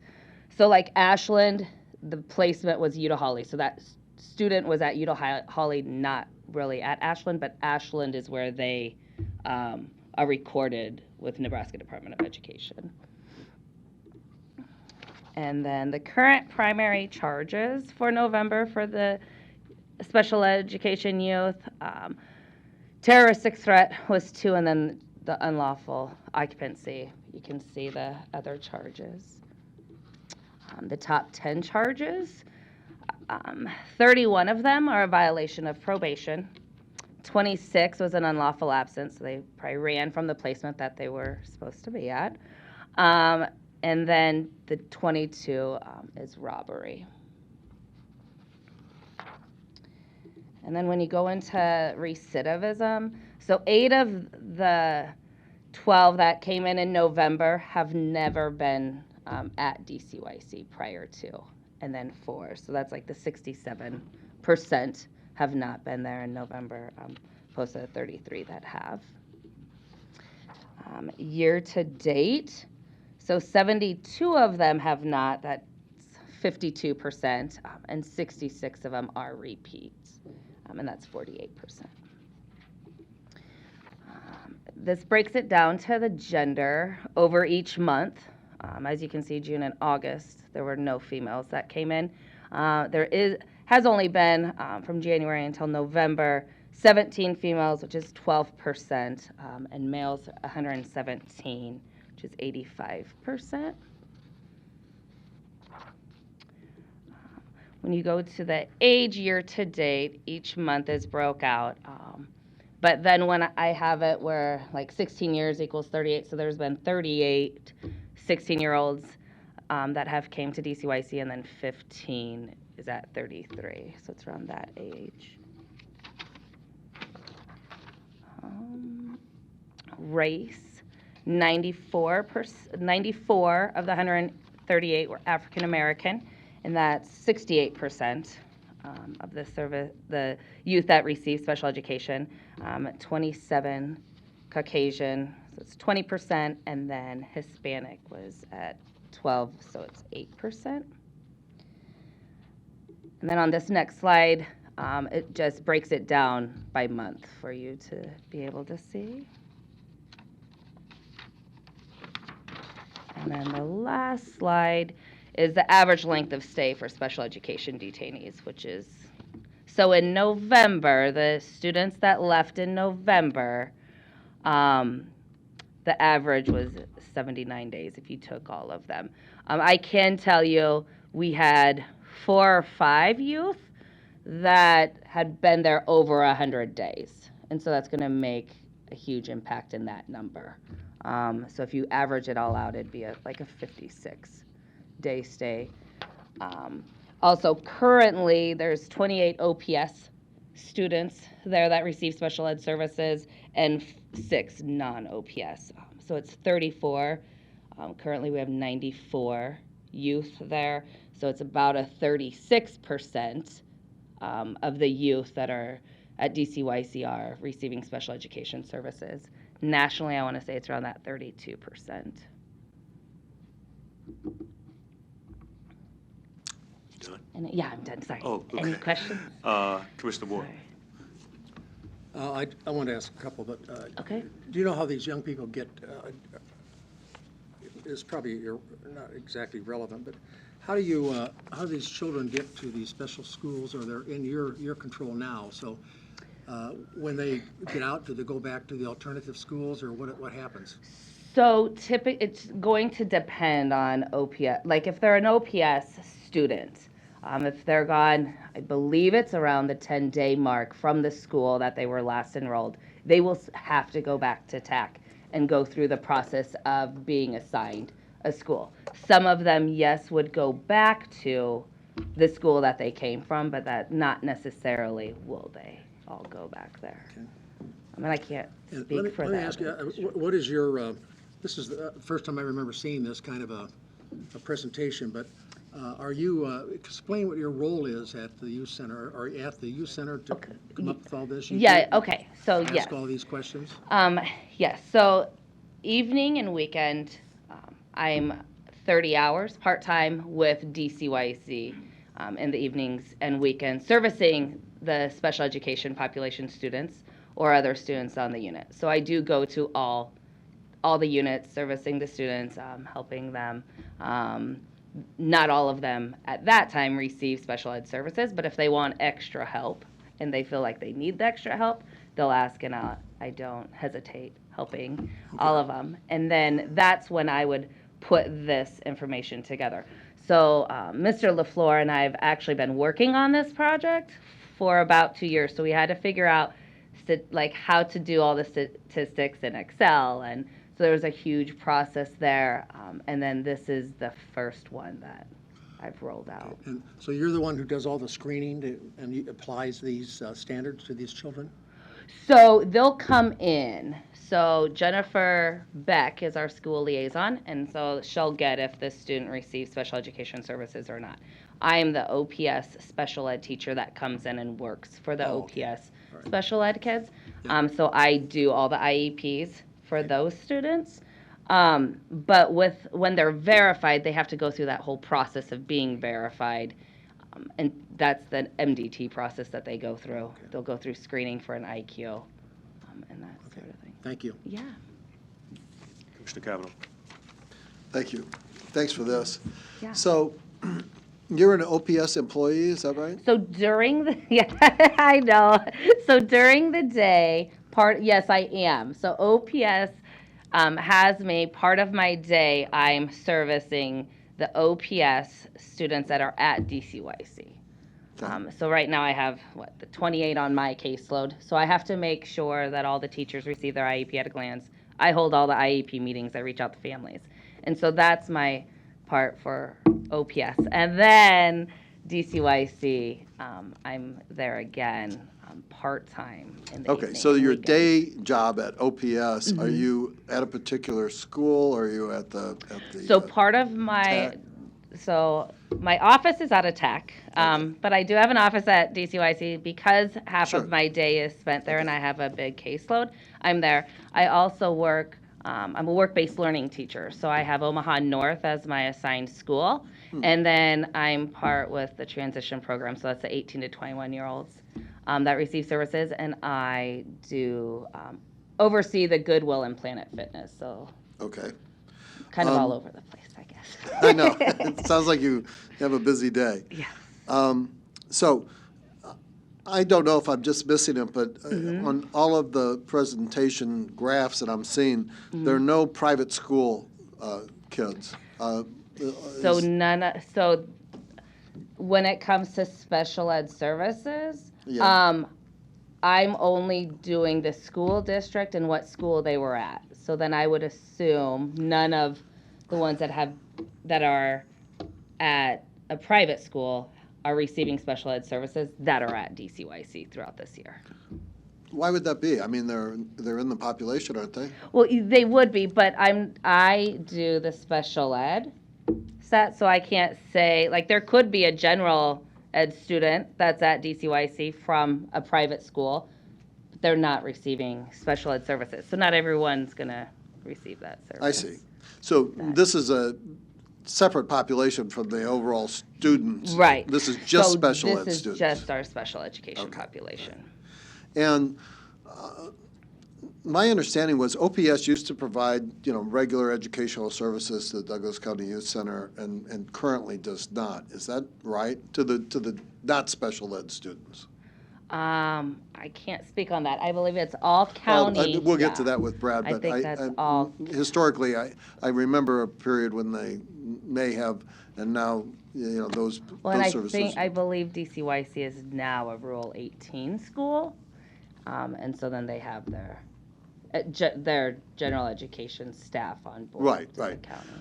So you would be involved in any kind of like GED qualification? I don't. curriculum? I work with the junior high school Right, students that are right. there. Yeah. Great, thank you. Yeah. Commissioner Borgeson? Thank you for this. This is really good. So on page, the first page, Okay. where you have the primary Mhm. verification broken down and 33% are specific learning disabilities. And then if I look at the definition that you've provided, which, Mhm. thank you, this is great. Dyslexia is included in that overall definition. It is. Mhm. But because the law was passed that Mhm. said schools shall screen for that, are we Mhm. doing something? We are in the works of Okay. doing the screening there. Yes. So of that population Mhm. that we have, the 45, Mhm. are you able to now say how many are dyslexic? I don't think currently we're You can't. there yet. Mm-mm. OPS, I know OPS is working on the screening as well, for them, and as we are, trying to figure out what that all is going to look like to Right. screen. And start so, screening. right, so while there's a number of learning disabilities, Mm-hmm. And that I did not break it down, which I could. So there's multiple areas. So like with a learning disability, they could be like reading comprehension, basic reading fluency, but then under SLD you still have the math. So then you'd have math calculation, math reasoning, written expression, oral expression, and then the listening comprehension. So there's multiple areas under SLD that Right. they'd be verified as. but of Mhm. that 45, Mm-hmm. we could ask the question, one, if they'd been specifically screened for dyslexia, yes or no, and Mhm. then two, if they haven't, we would be able to do some type of, maybe not full assessment, but a Mhm. screening Right. and Mhm. check mark that they should go on to get that full assessment. Yes. Okay. And so we are working on what that assessment's going to look like. Are all the educators going to be able to do it? Are we going to have just a few of us doing that? Right. And so we're still in the works of that whole part of it. Okay, but currently of that 45, we don't know. Mm-mm. Whether I can they tell you, are like or in the summer when we did a pilot, Right. I have that information. I didn't bring that with me, but yeah, it was Okay. pretty astounding. I might talk to you a little bit more about that. Okay. Okay. Yeah. Thanks. Nothing else, but real quick, you, how long you say you've been there? So I've been with DCYC 6 years and OPS 7 years. Okay. But I came from Western Nebraska, Well, just from let me, small towns. because of what I've heard of it, so Uh-huh. when you say you're doing the IEP, you're doing the IEP on the OPS side. Right. Okay. So then all the school districts are supposed to provide that person to do the IEPs that are at the youth center. So you provide the continuity pretty much for all those districts to get in and out, make them go to some degree. Yeah, so Jennifer Beck does the other, works more alongside with the other districts that come in. Uh-huh. I'll work with the OPS students and with making sure that those IEPs follow them to the school that they'll go to or the placement When they leave DCYC. when they leave DCYC. Mhm. So are you doing the ones when they're, so say for instance, because Uh-huh. I'm just trying to Yeah. gauge where Mhm. I hear the argument of an incomplete IEP. So are you doing for the kid that's in DCYC, when you're on your OPS side, are you doing the IEP Mm-hmm. I on am. that side? Yes. Okay. Now, I don't know if they're incomplete or out of compliance. There's so many factors that happen to a youth. So if a youth's not attending school, it's really hard to hold that IEP. And so we do get quite a few youth that are out of compliance. And then, yes, I work my rear end up to try to get them in compliance. Not that we're not servicing them, because we will continue to service them. We just have to make sure then their IEP is back into Okay, so I just want to compliance. make sure I'm asking the right question next time, because I hear this question of IEP, but it seems like you're Yeah. the connection on both sides. If the IEP is not finished out there, I guess you're looking at it inside. I and have to finishing look on at the it outside. inside, so then I'll finish it while they're there. So if, say that, like I had one kiddo who came to DCYC, their IEP was supposed to be held at school. The student wasn't going to school, so then I ended up holding it at DCYC with family. So if he wasn't going to school, that means you couldn't do it when he was on the other side. You couldn't do it then, because what Well, I'm hearing you they say is can you're s- doing it in so they OPS can and you do it here. Yeah, so they can't, yes. Well, OPS at DCYC, but yes. So they can hold an IEP without the student there if need be.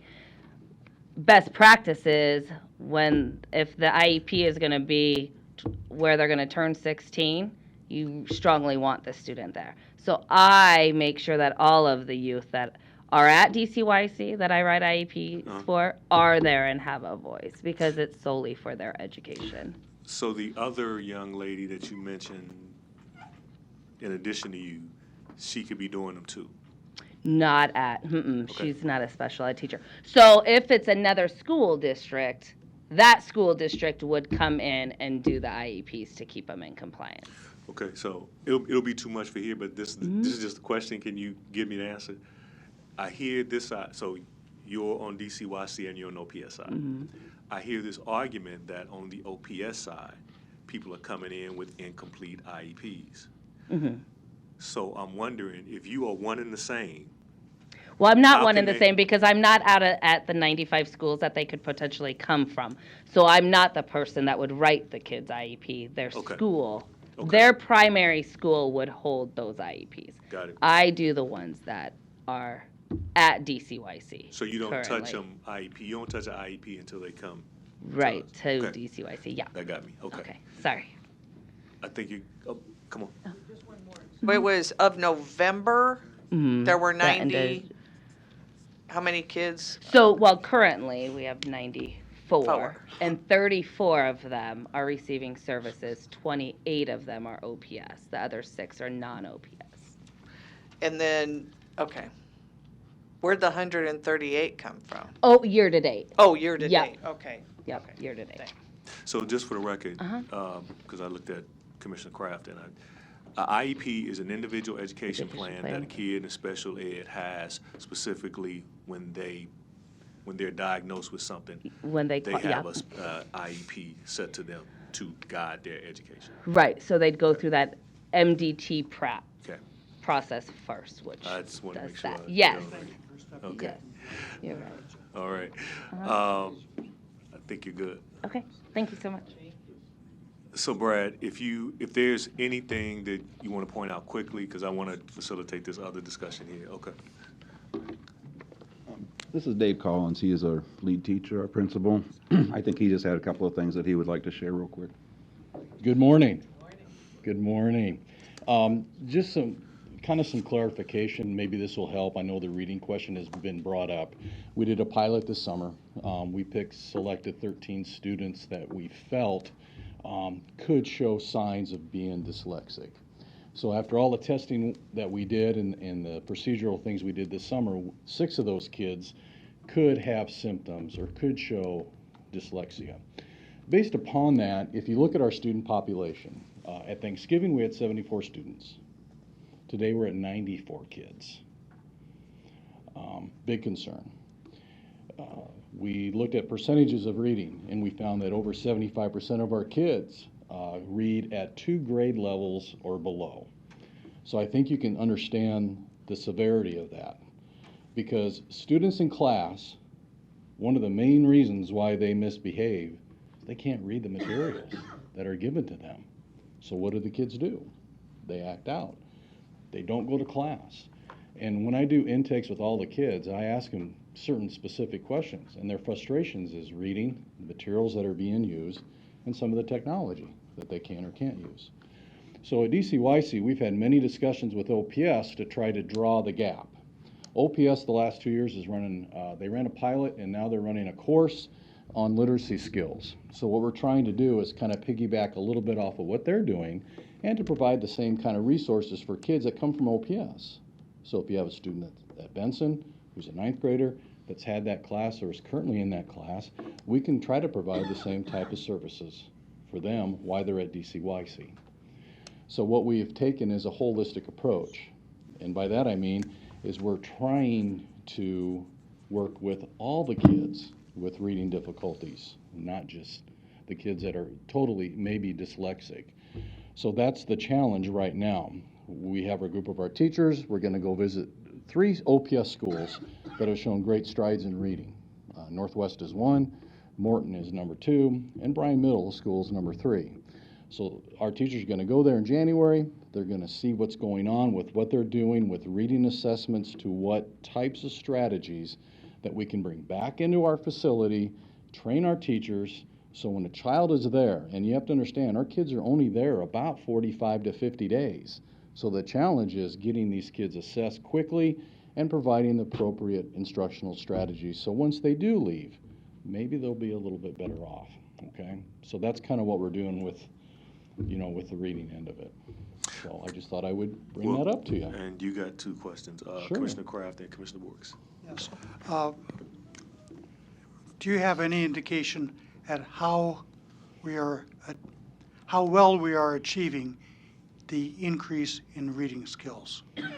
We start, after the pilot, we got with one of my teachers or 2 of us, and we looked at what we call it's called the Florida Macy Assessment, which deals solely with fluency, because that's what we have found. We really talked about kids and found out what's the biggest problem, and fluency was the biggest problem. So define fluency, because Just a basic understanding of what they read, okay? And the Florida Macy Assessment is a paragraph. as well how they understand what they read. Correct. Okay. Then, but do we have any benchmark, so to speak? Not say? yet. Not No. yet. What we did is that pilot, Mr. Kraft, we did 12 students. And we Okay. took them through the Florida Macy assessment. And we found after giving the assessment, working with them a little bit, they started to improve. Now, we don't Good. have a benchmark yet to prove that yet, not until we kind of get more involved with it. And I know I sent a lot of magazines, and today I You have do, a thank you. heavy load of magazines waiting for you at Sharon's desk. I appreciate that. And, And our kids do too. There are a lot of them that are going to go to the adult center because they're not. Sports Illustrated, the kids like. Well, I know they do. I don't think I have any, but No, I do. you don't. I That's do have. okay. I do have That's fine. ESPN, Yes, you do. and they Kids think, love that, so do our teachers, so and I I got a prime out of there. and I think they like some of the business magazines Yes, they because do. they show Yeah, some of the stars and absolutely. things. So there's a bunch of them. Yes, there Please are. pick them out before you leave. Oh, I do appreciate that, thank you. Thank you. And I will tell you, Shauna does a tremendous job as a special ed teacher. The caseload normally is between 10 to 12 kids in a district, and she handles 28 alone. Yeah. So I just wanted to tell you that. I have been tempted to circle articles in some of these magazines and leave notes as to Please. what my thoughts would be that would interest these young people. Please. And if I just had 20 more hours in a week, I'd come down and do some mentoring. You sure can. We have adopt-a unit days on Fridays. I know Mr. Hepburn works with you- that. yeah. You are sure more than welcome to come in I don't have the anytime. extra 20 hours in a week, though. That's my problem. You can come down anytime. Okay. It's our pleasure to have anybody Thank you. that comes. Mr. Rogers, I know you were going to want to say something. Sure. If he doesn't have Sports Illustrated, I do, so I'll try to find a way to forward I need those. 3 because I like them. Commissioner Borges? Okay, I know enough just to make myself dangerous, so I just want to have further discussion about, I Sure. understand where you're trying to Sure, create an environment where we're taking care of the whole, right. but there's a difference There is a difference. from what I've been able to educate myself on between a child who is struggling with reading Correct, versus actually having dyslexia. right. So, and again, the reason I'm kind of pushing Sure, on that is sure. because, one, the law was passed, Correct, and two, it has been proven that those with dyslexia that are not diagnosed then fall into that behavioral health category, and they're not getting treated correctly. Correct. Or the correct treatment to be able to learn how to read, so that they can be taken out of that behavioral health Oh, sure. bucket Absolutely. and put into more of the learning bucket. So anyway, that's why I push on that. No, And I you're still fine. think that even though and that is our job, is to take care of the whole, there are, again, even with the pilot, 13 kids, 6 of them showed signs. That should tell us we need to pay a little bit Bit more more, attention right. and elevate it to be a priority, because we have those children now. Yes, we do. So that's the only reason I No, push and you're that. fine. And like, I will say that with OPS, I've had multiple meetings with them, and they do have assessments, and we're working now very closely with them. If we have questions on a student, they will come over and help us with strategies, not only with dyslexia or with anything. So we're starting to get a better bind, I think, with OPS and some of the things that we're trying to do, especially when it comes to reading. But So I again, if appreciate they're that. not being assessed at OPS or wherever, and they come to us. Correct. And that question is asked that you haven't been assessed, then to me, we should be doing something about that, because again, they're in our school. Right. And we're teaching them, and we're trying to create their care plan for when they leave us. Correct. So anyway, we can have further No, discussions, and you're but absolutely, I just you're wanna correct. prioritize And it. understand, through our Rule 18 schools, we have to give them a math assessment. We Right. have to give them a reading assessment. It was all based upon computer. We changed the math assessment. And the reason we changed the math assessment was we really wanted to see kids where they are in math. Why would you have a student who had an 8th grade algebra class who failed it, and we're going to move them on to geometry, and they haven't had 2 years of math? I'd recommend anybody to try that. Right. So we've really zeroed in on those kids Claire would math-wise. pass, but nobody else No, would. I will not, that's fine. But that's one thing we started with was math. Now we're into the reading, and that's the biggest challenge. We have to assess kids between day 4 and day 7. Right.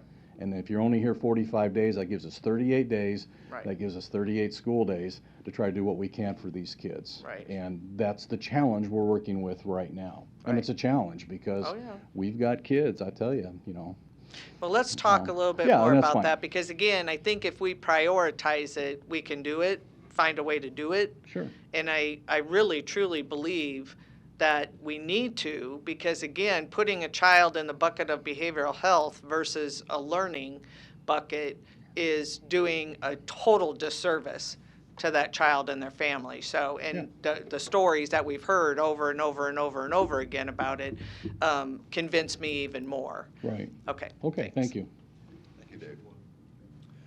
Could I, Excuse me, could I ask you a question about what role, if any, does the GED play in your operations?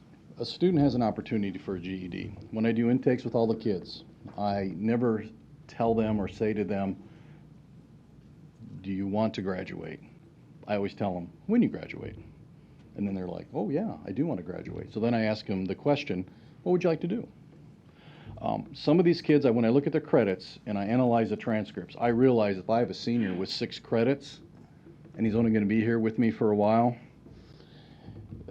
trying to get a high school diploma in terms of the regular setting may not work. So I give them the option of looking at a GED. We cannot administer the GED, but we've got some computer programs now that I've gotten through the county through Mark and Brad's support that the kids can prep for GED. But what I try to encourage the kids is that I'm going to place you in courses that even though you may not want a regular high school diploma, I'm giving them courses that will prepare them for the 4 sections of the GED and explain to them how it works, how the 4 tests are set up, and they have to be 18. And we don't administer it. Now, OPS administers the GED, but we don't. Let me ask one other Sure. question. Do you, when their time is up at your place, When my time is over, the kids, the kids, okay. when your time is up teaching these children, him. when they're on their way out, Yeah. do you have anything to say about where they go To finish where their- they go? Right, to finish their education? No, and again, I think, Mr. Rogers, you would ask that question about placement. If I'm a student at Benson, and I get in trouble at Benson, and then all of a sudden I'm at Douglas County, and then I go home, I have to go back to placement. Placement will determine in OPS where that child goes. Either A, they go back to their home school, B, they go to another high school, or C, they go to another program. And there's a tremendous amount of conversation that goes in with that between the building principals as well as placement. Because if I've got 2 kids, if Mr. Rogers is at Benson, he causes problems, okay? That principal may go, I can't have Mr. Rogers in my facility because he's the one that's causing my problems. So then all of a sudden, what do? Well, Mr. Rogers, guess what? You're going to go to Bryan, or you're going to South, or you're going to Central, or because of your behavior and your academics, you're going to be placed at Blackburn. And a lot of kids don't like that.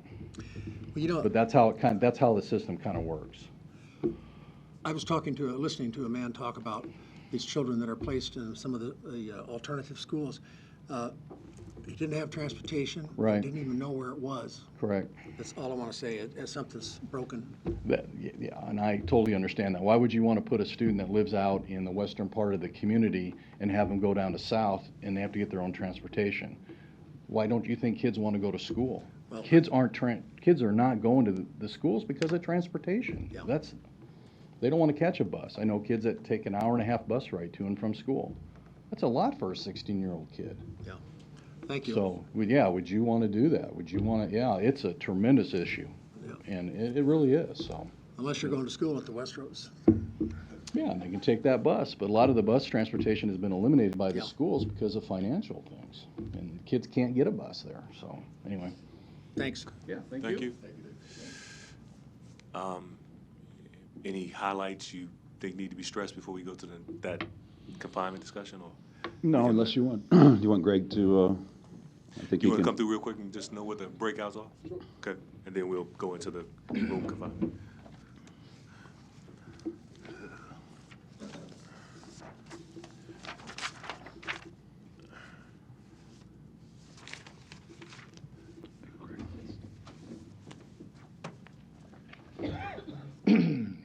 Good morning. Greg Hepburn, Expediter, DCYC. I'll be really brief and just put out some of the highlights up here. So, first graph is just race breakdown, gender breakdown. Nothing really significant there. Terms of age entry breakdown, it's the same trend as always. The 16, 17s are always our highest, with our 16-year-old being at 46 of our 95 at the date population, and 17-year-olds being at 23. To me, the one reason why I highlight that is because with 16, 17-year-olds, you want to look at some type of intervention service and with the 13, 14, 15, perhaps some type of prevention services. You know, those are the things that kind of stand out. And that's not anything that we really take part in at DCYC, but just general knowledge information to have out there. Next is the zip codes, high zip codes, again, with 68104 being at 14, 68111 being at 13, and placements, which I do not have a breakdown for. I wasn't able to ascertain that from the last month, but I still will continue to work on what those placement breakdowns of where they typically reside prior, after, and before the placement. So I'll have that for next time. Next up, length of stay. Only things that really kind of stand out on that is the 1 to 30 day mark for juvenile cases, whether they're probation or whether they're pre-adjudicated. That number's at 32, which is typically higher than normal, but with the jump from mid-70s to mid-90s, you expect there to be some areas where, you know, there's some increase at. The other significant increase where I noticed was 31 to 60 days, and then 61 to 90 days, the adult and or the juvenile adult cases were at 3, total of 8, with 3 to 31 to 60 days and 61 to 90 days at 5. So that's one thing that stood out as well too. In this next section, the specialized court information, thing that stands out, and there's inconsistency here with one because I made the adjustment for the graph but did not translate it over to the type court. But there are 60 of our 95 at the time youth were on juvenile offenses. And again, that's pre-adjudication, that's probation as well too. Other thing that stood out is that 46 of the youth, that number increased. I think the prior month we were at 41. We're at 46 now. Those youth are probation youth. A really significant thing is that we're still at only 2 evals that are ordered. And again, that number fluctuated anywhere from 5 to 10 in the months prior. So the work that is going on there has been really significant. And I think on the tail end, in the next couple of months, we'll see the numbers of kids, especially who are there pre-adjudication services, they'll start leaving a lot more rapidly. That's what I'm anticipating anyway. We'll see what that number looks like. We had 5 youth who had release orders. That number I think today is at 7, but this was as of last week. Only thing that's significant on this is that 43 of our youth are there for violent offenses. And again, the definition of violent offenses that injured, impaired, jeopardize the safety of the public. In terms of pre-adjudicated youth, again, there's another inconsistency on here. I have it labeled as 16, and I did not make that adjustment there. We are actually at 22. The significant feature in that is that 15 of those youth, and that would be the 1 to 60 day threshold of those pre-adjudicated youth, are there from that time frame. The other one is, and we typically don't have youth that are there for that long. There's one youth that's in the 181 to 360 day mark, but that youth does have a release order and is just waiting on placement right now. So that youth should be leaving hopefully sometime soon. That would be it for that one. That's significant. Of our 46 youth that are there on probation, 27 of them picked up new charges. 41 have been readmitted, meaning that there's 5 youth who had not been, that were on probation. They had already been adjudicated but had not been in DCYC. 6 of them are there on violation of probation. 11 of those youth, actually 16 in total, were picked up on a capias. 11 of them were unlawful absence capiases, and 5 of them were failure to appear. Last section, only thing that really jumps out on this page would be I added a motion to transfer graph in there, and those are all for our adult cases, but a motion to transfer from adult court to juvenile court, and significant things that stands about that is 23 of our youth are actually waiting for a motion, so the case is pending. 7 of them, of our youth, have actually been denied, and their court process will continue from that point in adult court. 2 of our youth actually had their appeals approved, and 4 of them are still in the preliminary stages. So that's pretty much it. We don't have anyone. We have 3 youth still in federal charges. And besides that, those are the main things. The one other thing that I would probably highlight is with the increase from the mid-70s to the mid-90s, there's an increase in a lot of the numbers, and the other significant increase was our HHS-involved youth. We're at 15 of the 95 for that month. So that's pretty much the things that I would highlight from it. But, if you have any other questions from the report, I'm definitely okay. You got a couple, but let me say, this is coming along nice. Thank you. Appreciate it. I can follow it. Well, you have to know where they are, but I can see some places, so this is coming along nice. Thank you. Commissioner Cavanaugh and Commissioner Boyle. Thank you, and thanks for this. Just a couple of quick questions, and this kind of goes over to the main report as well. I'm just comparing a couple of things here. So on the race breakdown in the population in the main report, which I think is Mr. Alexander's, the breakdown in 2009 was 38% white and 61.5% minority. 2019, those percentages were 23% white and 76% minority.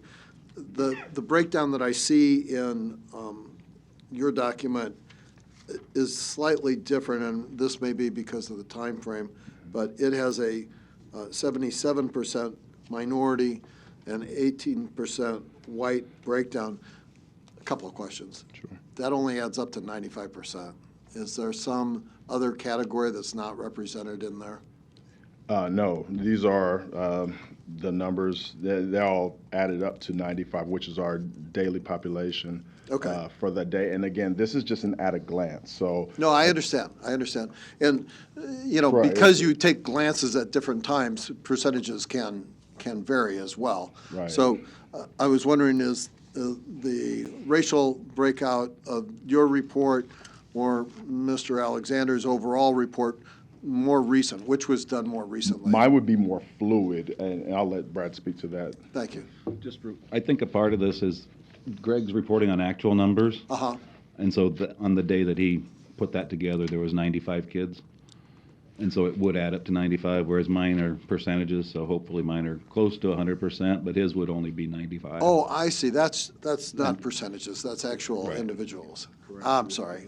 My mistake. What I can do is I can start adding the percentage breakdown in there as well, too. That'd be helpful. Yeah. I mean, it's just helpful to have apples and apples when we're looking at it. But, Indeed. the other thing is, and this is, again, just kind of a style point, when we're looking at average length of stay, and you do a great breakout here, but it's pretty complex. And so when I'm looking at average length of stay in the overall report, it gives us, okay, here's the total population average length of stay, which, that number was 26 days in 2013, the look-back period, and 28 days in 2019. It's difficult to determine, and I presume they're approximately the same. They're coming from the same thing. But when we're looking at this, you do a good job of breaking out the categories of average length of stays vary depending on what the child is there for. Right. But then the overall average length of stay, I presume, and correct me if I'm wrong, would be as reflected in the overall report, basically 28 days as an overall average length of stay for our population. So the takeaway then is that the average daily population that we're dealing with, would be 68 to 74, I think you said on Thanksgiving, something in that area. And the average length of stay would be about 28 days. Those are the two kind of overall arching numbers that I'm looking at. Okay. And then finally, that the racial breakdown would be a overwhelmingly minority population of 76% and 23% white. Correct? Okay. Thank you. And thanks for this. This is great. And the colors make it much easier to, kind of break out. So I appreciate the effort that went into both reports. Thank you. Indeed, you're welcome. Commissioner Boyle.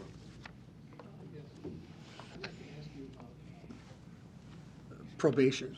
One of the problems that I have is that, if you go to page 5, I think I'm reading this right, but I'm concerned about young people who do not have orderly lives being placed on probation. And I wonder, I'm real concerned about it because the violation of probation kicks in and then things start to unravel worse and worse and worse.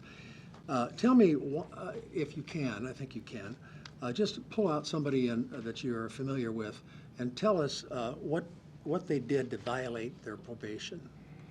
Just pull out a young man who violated probation. Tell us what he did. So the average probation violation, I would say, would be absconding from placement. Of doing what? Absconding from placement. That means leaving? Leaving. Running correct. away? Running away. Yep, Okay. running away.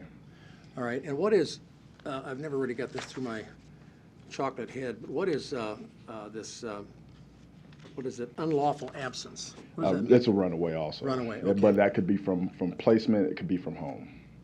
So these kids run away and then they're in violation of probation, that's the deal?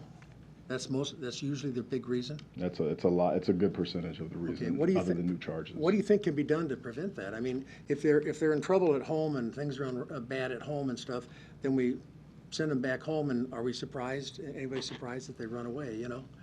I mean, my wife had a large family, and some of the children were in that situation and did run away, and so I mean, it's very frustrating because, I think we're setting them up for failure. That's what concerns me, because we say, okay, now you're going back home now, stay at home, and in the same situation you were in before, and now stay there. Not going to work. Right. Anyway, One thing I would mention, though, is that the number of unlawful absences has decreased because of the new legislation that's come out. And so unless the judge has seen them as in jeopardy or puts the safety in jeopardy, they are no longer able to they're no longer able to stay in DCYC. No. So that's one good thing. But for these 11, they've either picked up a new charge or they have been seen as some type of threat to the community. Yeah. I don't know, I just think and not you, but I think the No, system is setting them up for failure. It really bothers me a lot. I just don't think we're dealing with it. And the other thing is some of these extended stays, you look at these where you've got a 6 youth at 61 to 90, and you've got one 181 to 360 days. I can't imagine being locked up and in that situation for that period of time, what that does. I don't know, we got to figure out if these attorneys are not going to court fast enough, or what is it they're doing, that slows this thing down so much. We need to, I think, dig into that, see what the holdup is. Yeah, there's several factors that go into it. Usually on the defense side, there's motions that they're wanting to enter or there's continuances that are happening. Yeah. What I see also a lot of is I noticed that there's a transfer of case from defense to a defense, and that just kind of hinders the process as well, right, too. So, and then also the motions of transfers. When you have that, some of them go quickly, some of them take a little bit of time if they're being appealed. So, I mean, we just have such a variety of different factors that it's really kind of hard to hammer one particular reason down. I understand, and I really appreciate your work, and also the colorful presentation is very helpful. Thank you. Thanks a lot. Indeed. Hi, thank you. So on that, the failure to appear, the reason, do we, on Greg's 8. report 8, so do we get down into the weeds, like, as to what that reason was? So typically, failure to appear to their court date. Right. And not necessarily in terms of why, whether they were already unlawfully absent from their placement or home, or if it's just because they don't know when the court date was. What I did notice is that on the majority of those, their probation involved youth. Not necessarily pre-adjudicated, but there have been instances of pre-adjudicated youth that have come in with failure to appear charges as well, too. That might be something we look at, again, as not only just those on probation, but so these wouldn't be the our kid, the count, which we term Correct. county kids. Correct. This would for sure be those that are on probation. That's correct. Okay. There have been pre-adjudicated youth before who have come in with failure to appear charges to their next court date, and then they have not been adjudicated yet, but then they'll still come back because of that failure to appear, but it's predominantly probation-involved youth. Okay. And so maybe if we just drill down, I mean, there's 5, it should be pretty easy for Absolutely. probation to tell us the reason why they didn't appear. If it was transportation, like Commissioner Boyle talks about, then I think we need to put our heads together and figure out how to fix that piece of it so that they don't end up in our facility because they didn't have a way to get to court. Okay. Two specifically, I do recall that there was a warrant out already for unlawful absence, but the failure to appear came out as well too, and it kind of took over the unlawful absence. So those 2, the other 3, I'm not certain about yet. Okay, all right. And then the 15, on page 9, where we were talking about the 15 youth that's kind of down on the bottom of the page that are HHS involved and that can delay. Are we trying to pull those folks together as to, again, why is there a delay? What can we do to figure out how to move this along a little faster? Are these probation kids as well, or are they county kids, or is this just a whole nother category that we need to approach differently? So with the transition from promiseship, that's probably been the biggest delay in getting the contacts made with everyone, but that actually is part of the process. And with the promiseship, with the workers from there, we had good working relationships, and in fact, they were coming to MDT meetings, and so now it's just a matter of getting that same process involved with them as well.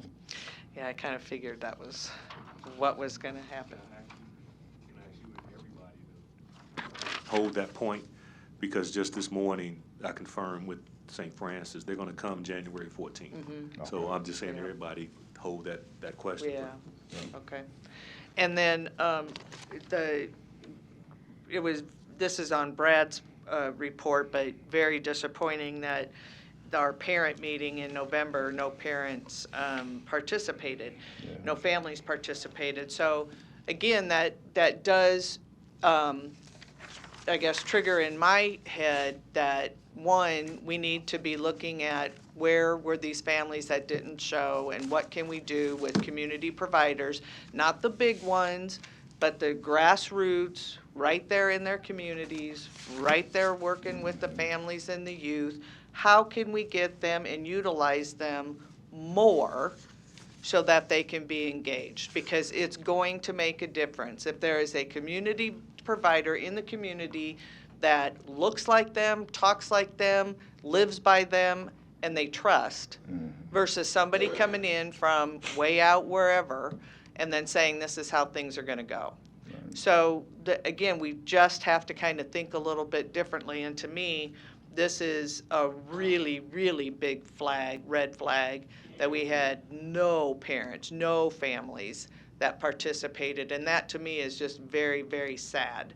And so again, regroup, figure out how we can do it so we don't have that at our next January 13th meeting. Indeed. All right. I would say that our family liaison, Cindy McWhirter, does a fantastic job. And so even though at the overall meetings, we had those numbers and the numbers have been lower. She holds those meetings for the most part every day when she's there. You know, she's talking to the parents as they're waiting, getting to know them, building the relationship, making those contacts on the phone. So even though we definitely would love to have them there so we can explore other things that we can do resources wise and all that as well too, those things, those meetings and conversations do occur daily as long as she's there. Yeah. Well, again, that could be community providers that we use to Absolutely. connect with them. Yeah. Can I go again, because I have one more question? Sure. It's not a question, it's just, again, a Well, point. nobody's after you, so it's yours. Okay, just quickly, on page 41, that's pretty astounding that from September and then October, the number of children being brought in with the use of cocaine. I mean, if you look, cocaine, go all the way back to June, 0, 0, 0, 1 in September, 12 in October? Holy moly. That again, red flag. I mean, No, I speak on that a lot. I think that part of the reason why we're always chasing our tails as service providers is because we don't have our finger on the pulse of what's happening within our kids, within our community, and having a good understanding of the things that are happening at the schools and the places where they're at, I think would help us get in front of a lot of that. I agree. And again, grassroots folks need to be utilized way more than what we're using. I coach, high school basketball, so I'm involved with a lot of those conversations, so I know a lot of the things that are going on social media. A lot of younger kids follow me, so I see the things that they're doing, and so I think those are tools that we have, available to us to be able to get in front of some of those issues. Perfect. You're doing a great job. Thank you. Thank you. Coming together, thanks. Thanks.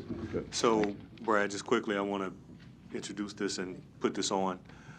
So at the last Child and Youth Service meeting on November 19th, I asked Brad and the staff to come and talk about the room restriction. And I asked him to come because of the October 17th meeting that Senator Lathrop had at South. And it was a general meeting on juvenile issues, but people kept coming up and mentioning room confinement and mentioning Douglas County. So sent them the email. Story came out later, and what I asked, and we kind of talked a little bit, is to try to get ahead of this, because it always seems like we're getting hit with this room confinement deal. It makes it seem like we're not complying. So I want to have this on record and talk this throughout with the board about how we use that and what the process is, and clear up some things that they thought were not accurate at the hearing. So, Brad, if you want to give us from the one-on-one piece and process and go from there. First of all, back to that hearing, I pointed this out at the Child and Youth Services Committee meeting as well. There were 5 people that showed up that were from Boys Town that talked about their experiences with room confinement. Rondi had to take off; he had to go to a medical appointment, but he kind of dug in and started researching who these people were, and as it turns out, 4 of the 5 they came to Boys Town from out of state. They never stepped foot in the Douglas County Youth Center. And then the one that testified, the female, I'm blanking on her name right now, but she had been at the youth center it's either 2 or 3 years ago, and she did spend it was less than, she went into restrictive housing in one afternoon, and she was out of restrictive housing the following day. So the 4 of the 5 had never stepped foot, came from out of state, had never stepped foot. So their experiences, you feel terrible for them. And honestly, this is something that we've taken seriously for a long, long time. These people have relationships with these kids, and it's no different in a lot of ways than your own kids when have to put them in their room, and that's what we do. They just go to their room. They're not, you hear this term solitary confinement, and I know images comes to people's mind. It does mine, and that's just not what's happening. They go to their room, and you feel bad when you have to shut that door, but you have to hold these kids accountable. I mean, that's an important life lesson, if you ask me. And we're responsible for all of the kids at the youth center, right? So this legislation was intended to reduce the amount of time that kids were in restrictive housing. The interesting thing is we had 0 kids in restrictive housing when this started, and as we really got pretty aggressive in terms of shortening up the amount of time that kids were in restrictive housing, the number of assaults has shot up considerably. 62% of the incidents that we have at the youth center that involve some level of restrictive housing has to do with assaultive behavior. So when you get real aggressive and you start to shorten that length of time that the kids are in which I understand why we would want to do that. I want to do that as well. I want to do it safely and appropriately. What happens is you bring that kid out, the aggressor, and the kid that's a victim, you can only imagine how they must feel, right? And they're scared that may happen again. These kids are smart. They can manipulate. And so for us, the supervisor, mental health people, they're removed from restrictive housing as soon as we feel that they're no longer a risk to the other kids. And we get fooled sometimes. And so then you have the kid that, for all intents and purposes, is placing themselves into restrictive housing only because they're scared. And to me, that's not fair. And I hate that. It really, that kind of gets to me a little bit. But for us, we have an incident at the youth center. We're lucky. We've got a great group of people. There's staff member right on the living unit with the kids at all times. So many times we're able to prevent things before they do happen because you guys have allowed us the resources to put our staff in a situation to do that. Sometimes we don't see the things that are about to happen, and the kids can be really impulsive, and things do happen. So when that happens, the juvenile detention specialist is going to try to de-escalate and work their way through the situation with the kids so it doesn't result in any sort of restrictive housing. Supervisor may come over to assist. If there was an assault, medical will be available, mental health will be available. I always forget the name of this form, but ultimately the supervisor and the mental health team are going to decide whether the kid needs to be in restrictive housing, and that's only happening when we're concerned for the safety of other kids. When that does happen, mental health is going to initiate a de-escalation and safety plan for the youth, and that is to help them to understand and more appropriately respond to things that will incite them. And we want them to come back as quickly as possible. And believe it or not, upwards of 90% of our incidents are resolved in less than 1 hour of restrictive housing. Most of the times, nothing. And again, I think that goes back to the relationships that our staff have with these kids. And they respect them. We respect the young people as well. And I think that's the reason we've gotten as far as we have. If they're in restrictive housing, they just go to their room. They receive visits. Mental health and supervisors meet with them at least twice a day.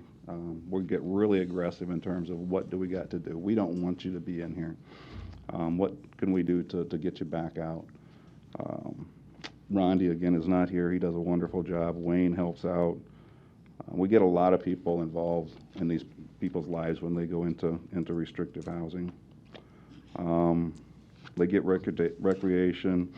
Of course, they maintain daily hygiene, same meals and snacks as everyone else. Phone calls are allowed. And I think the key is staff are immediately available to them at all times. As soon as a JDS, a juvenile detention specialist on the unit, feels that they're comfortable with the young person coming out and don't feel, they pick up the phone and call a supervisor, and the kid is out right then. I mean, they don't stay in there a minute longer than we think that is absolutely necessary. Again, visits from mental health and supervisors. Of course, the same medical care, religious programming, reading material. They're on their living unit. They can see and communicate with their peers. We closed the restrictive housing unit down. We had a unit number 8, if you could recall. It was the one unit in the building that actually had the food hatches, which I didn't care for, but we closed that down in, John, 2010? Yeah, 2010, 2011. Yeah, 2010, 2011, we closed that unit down. We didn't want to go that direction. We wanted them on the unit. So many of our kids, you've heard from Greg, so many of our kids have blown out of other placements. I don't necessarily think it's always a great thing, but they can just say, you got to go. You can no longer stay here. That's not the situation that we find ourselves in. And to be quite honest with you, it really has helped us to grow in many ways. We've gotten to be a lot more creative. We started to meet with the other 3 facilities throughout the state. I mean, what are you guys doing? I mean, how are you trying to? And actually helped because they seemed like they were doing more with positive reinforcement. You know, we certainly at the youth center we always preach it's important to catch people doing something right if you want that behavior to be repeated. And so you know, we started to do more with positive reinforcement to try to modify their behavior so that they wouldn't engage in these sort of activities that are threatening. And you know, we had a situation not long ago. We had a young person that went to the hospital, and 2 of the people that were the aggressors there had previously at a different placement jumped someone else, and that young person has actually got some brain damage now. So some of these kids are very, very violent. And then you hear these people say it would, you know, maybe it'd be kind of cool to be the first person to commit a murder at the Douglas County Youth Center. These are things that we have to take extremely seriously, and you know, we hear it all the time. But it's been that way at the youth center forever. I mean, we treat these kids as if they are our own, and we set policies and other things, do these sort of things. We're very thoughtful in terms of how we discipline and hold the young people accountable.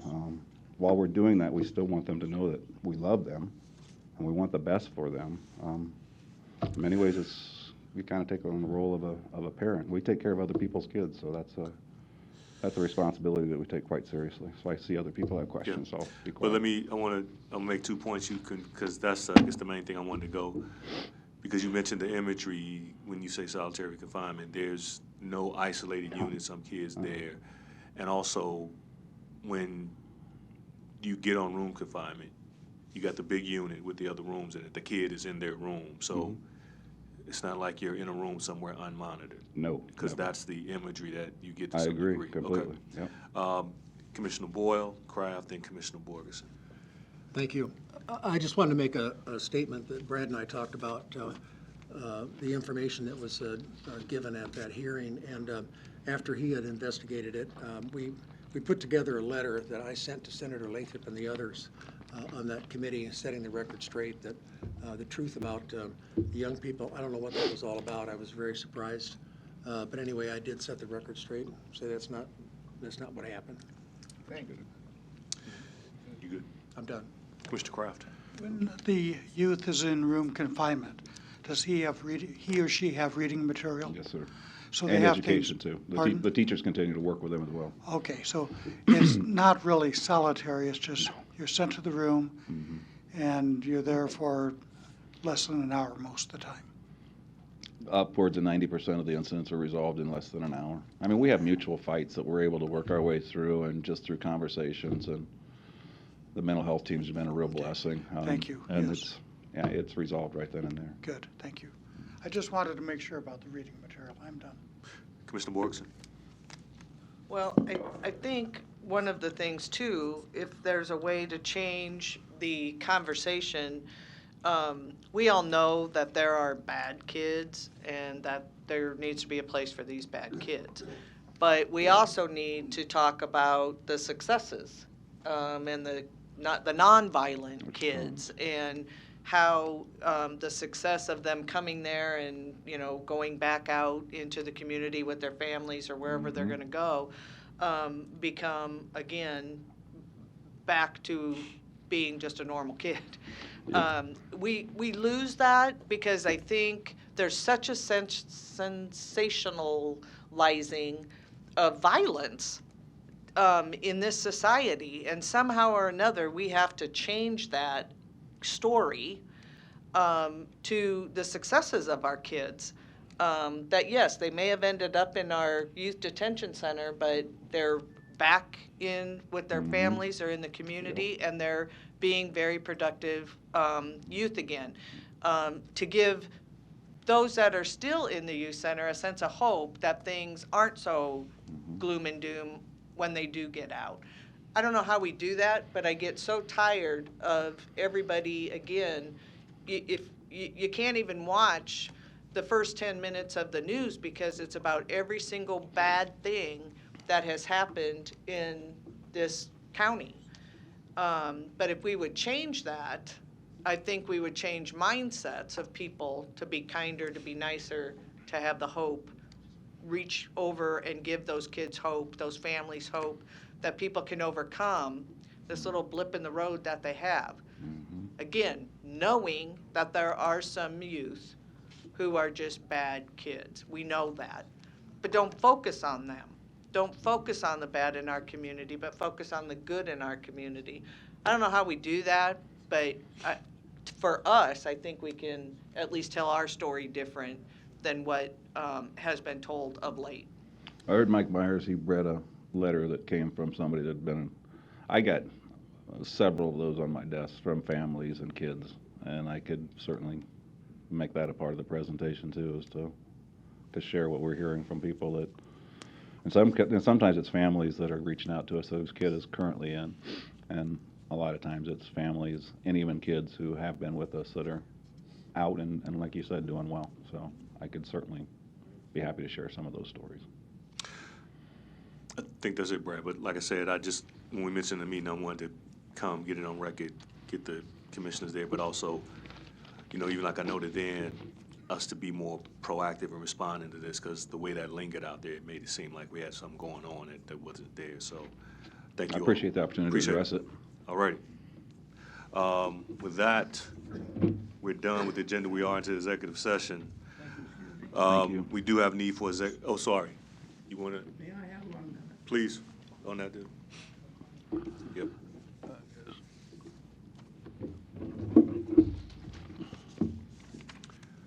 I'm assuming you were speaking on the topic, Larry? I'm assuming you're speaking on the last topic? I'm assuming you're speaking on the last topic from the presentation? I'm sorry, I didn't. I said I'm assuming you were wanting to speak on the last topic from the presentation? This is I know it's on the topic. Okay, come But on. I have some personal experience in IEPs, et cetera, and I'd like to comment on it. You're talking on juvenile justice, though, isn't it? Yes. Okay, go. You got 5. Yes. And this goes back quite a few years ago when my grandson was in difficulties at school. Single mom, young son, at differences with the decision makers. Yes, detentions and home suspensions, et cetera, till it finally came to a head and I wanted to get involved because they didn't have any other advocates. But the state of Nebraska doesn't like grandparents to be advocates. And I get tired of hearing us get the family involved stuff when nobody talks about direct family versus grandparents, et cetera. But I can tell you from being in IEP meetings, being invited to be there, but requesting to be there, and having read the laws on it and the intent of the laws, that we all mean well, we can all profess well, but what you said here, when it filters down to the bottom, being told in an IEP meeting that against the intent of the law that you are not a member of that team and that you don't have input and we don't need to listen to it, leads to things like this. So when you're professing all these things now in the programs, are you actually going to let a family member go into that jail and be a part of your IEP or not? Because the intent of the law is they can be, and the kid that's being detained has a right to say who is on his team. But when government and practitioners tell you that's not going to happen, are you at all surprised that it doesn't work for them? Are you at all surprised that they come back? Marianne says, I don't know how we do that. Well, neither do I, but I can tell you it won't happen when the people that do the work do not listen to you. Do not listen to the family. They look at their checklist and they make their own decisions as to whether it's dyslexia, ADHD, et cetera, et cetera, et cetera. And you're going to do that in 6 hours a week? I don't think so. The kids were detained for a reason. They should be assessed properly before they get to the DCYC. That's not the job of us. That's somebody else's job. Thank you. Thank you. With that, we went through human resources. We do have a need for executive session. We reserve the right to enter into executive session in order to protect the public's interest with respect to discussion regarding labor negotiations, litigation, and personnel. Okay, with that, is there a motion to go into executive session? Second. Motion by Commissioner Boyle, second by Commissioner Morgan. And again, we're going in for labor negotiations, litigation, and personnel. And Commissioner Borgson, actual point of privilege. We will formally recognize the departments at a board meeting, but I just wanted to give you the stats again of our food drive, 2019 food drive.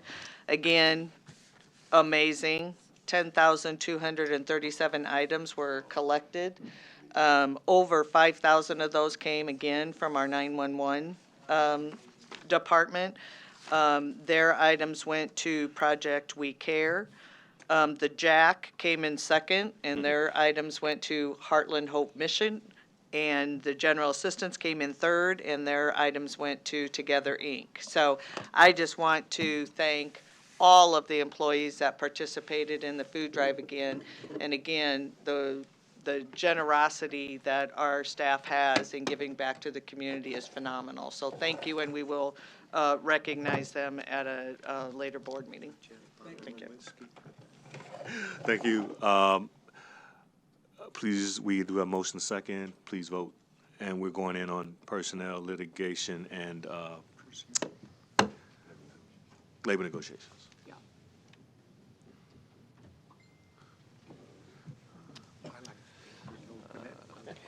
Motion passes 7-0.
more. Move to reconvene and adjourn. Second. All right, Commissioners Boyle is absent.